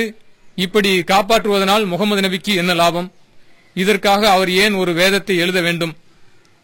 ஆனால் இந்த நல்லடியார்களை காப்பாற்ற வேண்டிய பொறுப்பு முகமது நபிக்கு அல்ல, வேறு ஒருவருக்கு உண்டு. அவர்தான் அவர்களை படைத்த இறைவன். இந்த நல்லடியார்கள் அந்த இறைவனுக்காக வாழ்ந்தார்கள், அவனுக்காக துன்பங்களையும் துயரங்களையும் சந்தித்தார்கள். அப்படிப்பட்ட உத்தமர்களுடைய உண்மையான வரலாறை இறைவன் இந்த உலகுக்கு அறிவித்தான். இறைவனை நினைவு கூர்ந்த அவர்களை இறைவன் நினைவு கூர்ந்தான். இறுதி தூதரை அனுப்பி அவருக்கு ஒரு வேதத்தை கொடுத்து என்று நான் அவரிடத்தில் சொன்னேன். மேலும் பைபிள் சொல்ல மறந்த, சொல்லாமல் சென்ற எத்தனையோ விஷயங்களை குர்ஆன் சொல்கின்றது. உதாரணத்திற்கு, நேரம் மிகவும் குறைவாக இருப்பதனால் நான் அவரிடத்தில் பேசிய பேச்சை நான் உங்களிடத்தில் மிகவும் சுருக்கமாக சொல்கின்றேன். உதாரணத்திற்கு, ஃபிரௌன் கடலில் முழுகடிக்கப்பட்டதுதான் பைபிள் சொல்கின்றது. ஆனால் முழுகடித்த பிறகு என்ன ஆனது என்று பைபிள் சொல்லவில்லை. ஆனால் குர்ஆன் சொல்கின்றது, அவனுடைய உடலை, இந்த அழிச்சாட்டியக்காரனுடைய உடலை நாம் பாதுகாத்து வைப்போம், இனிமேல் வரக்கூடிய படிப்பினைக்கும் சமுதாயம் படிப்பினை பெறுவதற்கு என்று குர்ஆன் சொல்கின்றது. இதுபோன்று இன்றைக்கு வரையிலும் அந்த ஃபிரௌனுடைய உடல் கைரோ மியூசியத்தில் பாதுகாக்கப்பட்டிருக்கிறது வரலாறு. இதுபோன்று ஜூதி மலையில் காப்பாற்றப்பட்ட கப்பல், இதுபோல பைபிள் சொல்லாத எத்தனை சம்பவங்களை குர்ஆன் சொல்கிறது. இப்படி சொல்வதனால் முகமது நபிக்கு என்ன லாபம்? இதனால் முகமது நபி என்ன சொன்னார்? இதெல்லாம் சொல்லிவிட்டு அவர் தான் கடவுள் என்று சொன்னாரா? அந்த வேதத்தில் முகமது நபி கடவுள் என்று சொல்லப்பட்டிருக்கிறதா? இல்லை. குல்ஹு அல்லாஹு அஹத், அல்லாஹு சமத், லம் எலிது வலம் யூலத் வலம் யகுல்லஹு குஃபுவன் அஹத். இறைவன் ஒருவன்தான், அவன் எந்த தேவை மற்றவன், அவன் எவரையும் பெறவும் இல்லை, எவரால் பெறப்படவும் இல்லை, அவனுக்கு நிகராக ஒன்றும் இல்லை. மூன்றில் ஒருவனாக இறைவன் இல்லை, இறைவனுக்கு கூட்டு கிடையாது, அவனுக்கு பங்காளிகள் கிடையாது, அவன் ஒருவன்தான் என்று குர்ஆன் இந்த உலகுக்கு சொல்கின்றது. இதுதான் உண்மையான குர்ஆனுடைய தத்துவம் என்று நான் அவரிடத்தில் சொன்ன பொழுது அவர் வாயெடுத்து போனார். எனது அன்பான கிறிஸ்துவ சகோதர சகோதரிகளே, நீங்கள் சிந்தித்து பாருங்கள். அற்புதம் என்ற அந்த மாயவலை விட்டு வெளியே வந்து உங்கள் மனதை திறந்து இறைவனிடத்திலே பிரார்த்தனை செய்யுங்கள், இறைவனிடத்தில் உருக்கமாக கேளுங்கள், நேர்வழி கிடைக்க வேண்டும் என்று. உண்மையான வேதம் எது என்று நீங்கள் மனம் திறந்து இறைவனிடத்திலே சிந்தித்து பாருங்கள். அற்புதம் ஒன்று மட்டும் இறை நம்பிக்கையின் அளவுகோல் அல்ல. முகமது நபி மரணப்படுக்கையில் கூட நீங்கள் இயேசு கிறிஸ்துவர்கள் இயேசுவை கடவுளாக வணங்கியது போல என்னை கடவுளாக ஆக்கிவிடாதீர்கள், எனது சமாதியை வணங்கி விடாதீர்கள் என்று எச்சரிக்கை செய்தார்கள். அதனுடைய விளைவுதான் 540 வருடங்களுக்கு இயேசு கிறிஸ்துவுக்கு 540 வருடங்களுக்கு வந்த முகமது நபியுடைய போட்டோவை இதுவரையில் நாம் காண முடியவில்லை. யாராவது பார்த்திருக்கின்றீர்களா? இந்த நூற்றாண்டில் கூட முகமது நபிக்கு அமெரிக்காவில் சிலை வைத்த போது அதை இஸ்லாமியர்கள் எதிர்த்தார்கள். சில மணி நேரங்களிலே அது அகற்றப்பட்டது. காரணம், முகமது நபி சொன்னது இறைவனை மட்டும் வணங்குங்கள். எந்த இறைவனை? இயேசு கிறிஸ்துவும் அவருக்கு முன்னாடி வந்த இறைவாக்கினர்களும் சொல்லிவிட்டு சென்ற அந்த இறைவனை மட்டும் வணங்குங்கள் என்று சொன்னார்கள். எனவே அன்பான கிறிஸ்துவ சகோதர சகோதரிகளே, இறைவன் தந்த அந்த வாய்ப்பை பயன்படுத்தி இந்த மேடையில் நான் உங்களுக்காக இந்த கருத்தை நான் பதிவு செய்து வைக்கிறேன். நீங்கள் தயவு கூர்ந்து சிந்தித்து பார்க்க வேண்டும். கண்ணியமிக்க அல்லாஹ்வின் நல்லடியார்களே, நேரம் மிகவும் குறைவாக இருப்பதனால் நான் என்னுடைய இறுதி கட்டத்துக்கு வந்து விடுகின்றேன். நான் என் வாழ்க்கையில் சந்தித்துக் கொண்டிருக்கக்கூடிய ஒரு முக்கியமான நிகழ்வை மட்டும் நான் கூறி எனது உரையை நான் முடித்துக் கொள்கின்றேன். அல்லாஹ்வின் நல்லடியார்களே, இறைவன் நம் மீது கடமையாக ஆக்கியுள்ள இஸ்லாம் என்று சொல்லக்கூடிய அழைப்பு பணியை நம்மில் அநேகர் மறந்துவிட்ட அல்லாஹ் நம் மீது கடமையாக்கிய அந்த அழைப்பு பணியை இன்று ஆங்காங்கே ஒரு சிலர்கள் மட்டும்தான் செய்கின்றார்கள். அதில் நம்முடைய தாவா சென்றும் கிராமம் கிராமமாக சென்று அல்லாஹ்வுடைய அந்த அழைப்பு பணியை செய்து கொண்டு வருகின்றது. அதில் நாங்கள் பல கிராமங்களுக்கு சென்று அழைப்பு பணியை செய்யும் பொழுது அங்கே நாங்கள் சந்திக்கக்கூடிய சில நிகழ்வுகளை நான் உங்களிடத்தில் கூற கடமைப்பட்டிருக்கின்றேன். நாம் இறைவனுடைய கொள்கையை அவர்களிடத்திலே எத்தி வைக்கும் பொழுது, இறைவனுடைய வேதத்தை நாம் அவர்களிடத்தில் சொல்லும் பொழுது அவர்கள் நம்மிடத்திலே எதிர்கேள்விகளை எழுப்புகின்றார்கள். இறைவன் ஒருவன் தான், அவனை மட்டும்தான் நீங்கள் வணங்க வேண்டும், கல்லையும் மண்ணையும் வணங்கக்கூடாது, லா இலாஹா இல்லல்லா என்று நாம் அவர்களிடத்திலே சொல்லும் பொழுது, இறைவன் வகுத்த வாழ்க்கை நெறிகளை அவர்களிடத்திலே சொல்லும் பொழுது அவர்கள் நம்மிடத்திலே எதிர்கேள்விகளை எழுப்புகின்றார்கள். நீங்கள் சமாதியை வணங்குகின்றீர்கள், உங்களுடைய ஆலயத்திலும் உருவ வழிபாடு இருக்கின்றது, நீங்களும் மது அருந்துகின்றீர்கள், நீங்களும் வரதட்சணை வாங்குகின்றீர்கள் என்று அவர்கள், இதெல்லாம் நீங்கள் போய் ஏன் உங்களுடைய ஆட்களிடத்திலே சொல்லக்கூடாது, நீங்கள் ஏன் உங்கள் ஆட்களை திருத்தக்கூடாது என்று அவர்கள் நம்முடைய வாயை அடைக்க முயற்சி செய்கின்றார்கள். இது போன்ற வார்த்தைகளை கூறி நாம் அவர்களிடத்திலே தோற்றாலும் இறைவனுடைய வார்த்தை அவர்களை இறுதியில் வென்று விடுகிறது. முகமது நபி ஸல்லல்லாஹு அலைஹி வஸல்லம் அவர்களிடத்திலே ஒரு குர்ஆன் ஆயத்து ஓதி காட்டப்பட்டது. அந்நிசா 4வது அத்தியாயத்திலிருந்து 41வது வசனம். فَكَيْفَ إِذَا جِئْنَا مِنْ كُلِّ أُمَّةٍ شَهِيدٍ وَجِئْنَا بِكَ عَلَى هَؤُلَاءِ شَهِيدًا. நபியே, நாளைக்கு மறுமையில் ஒவ்வொரு சமுதாயத்தையும் அவர்களுடைய பொறுப்பாளர்களோடு நாம் விசாரிக்கும் பொழுது இவர்களுக்கு எதிராக உம்மை நாம் கொண்டு வந்து விசாரித்தால் உம்மை நிராகரித்த இவர்கள் என்ன செய்வார்கள் என்ற அந்த ஆயத்து ஓதி காட்டும் பொழுது முகமது நபி நாயகம் ஸல்லல்லாஹு அலைஹி வஸல்லம் அவர்கள் நிறுத்துங்கள் என்று கூறிவிட்டு தேம்பி தேம்பி அழுதார்கள். உங்களுக்கு தெரிந்த ஒரு வரலாறு தான்.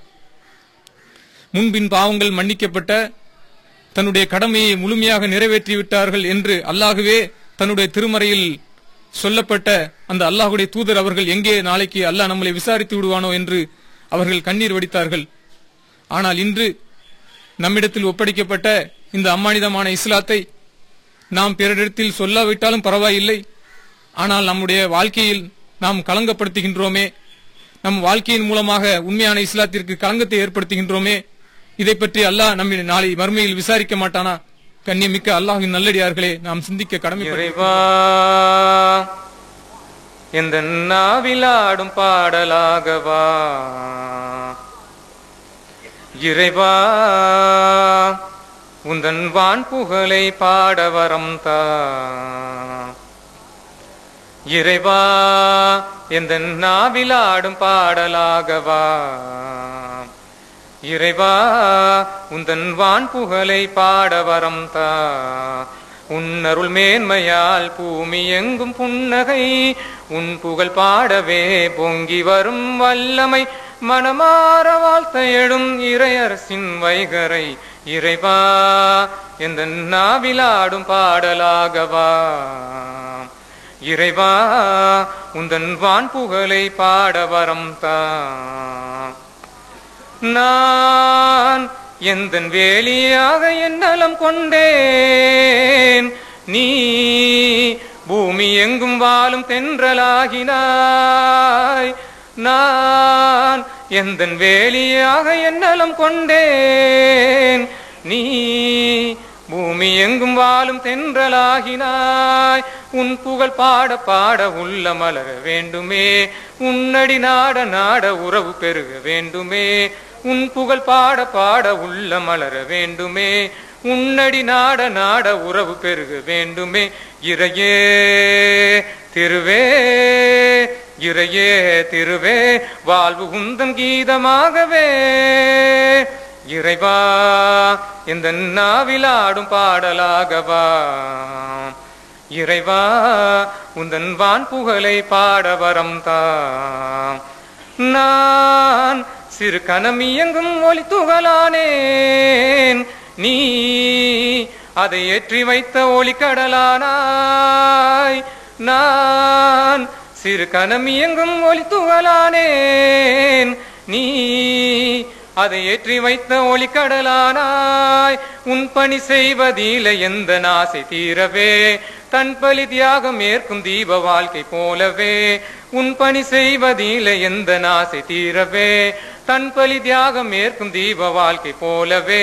இறையே திருவே, இறையே திருவே, வாழ்வு உந்தன் கீதமாகவே. இறைவா, எந்த நாவிலாடும் பாடலாகவா இறைவா, உந்தன் வான் புகழை பாட வரம் தா. இறைவா.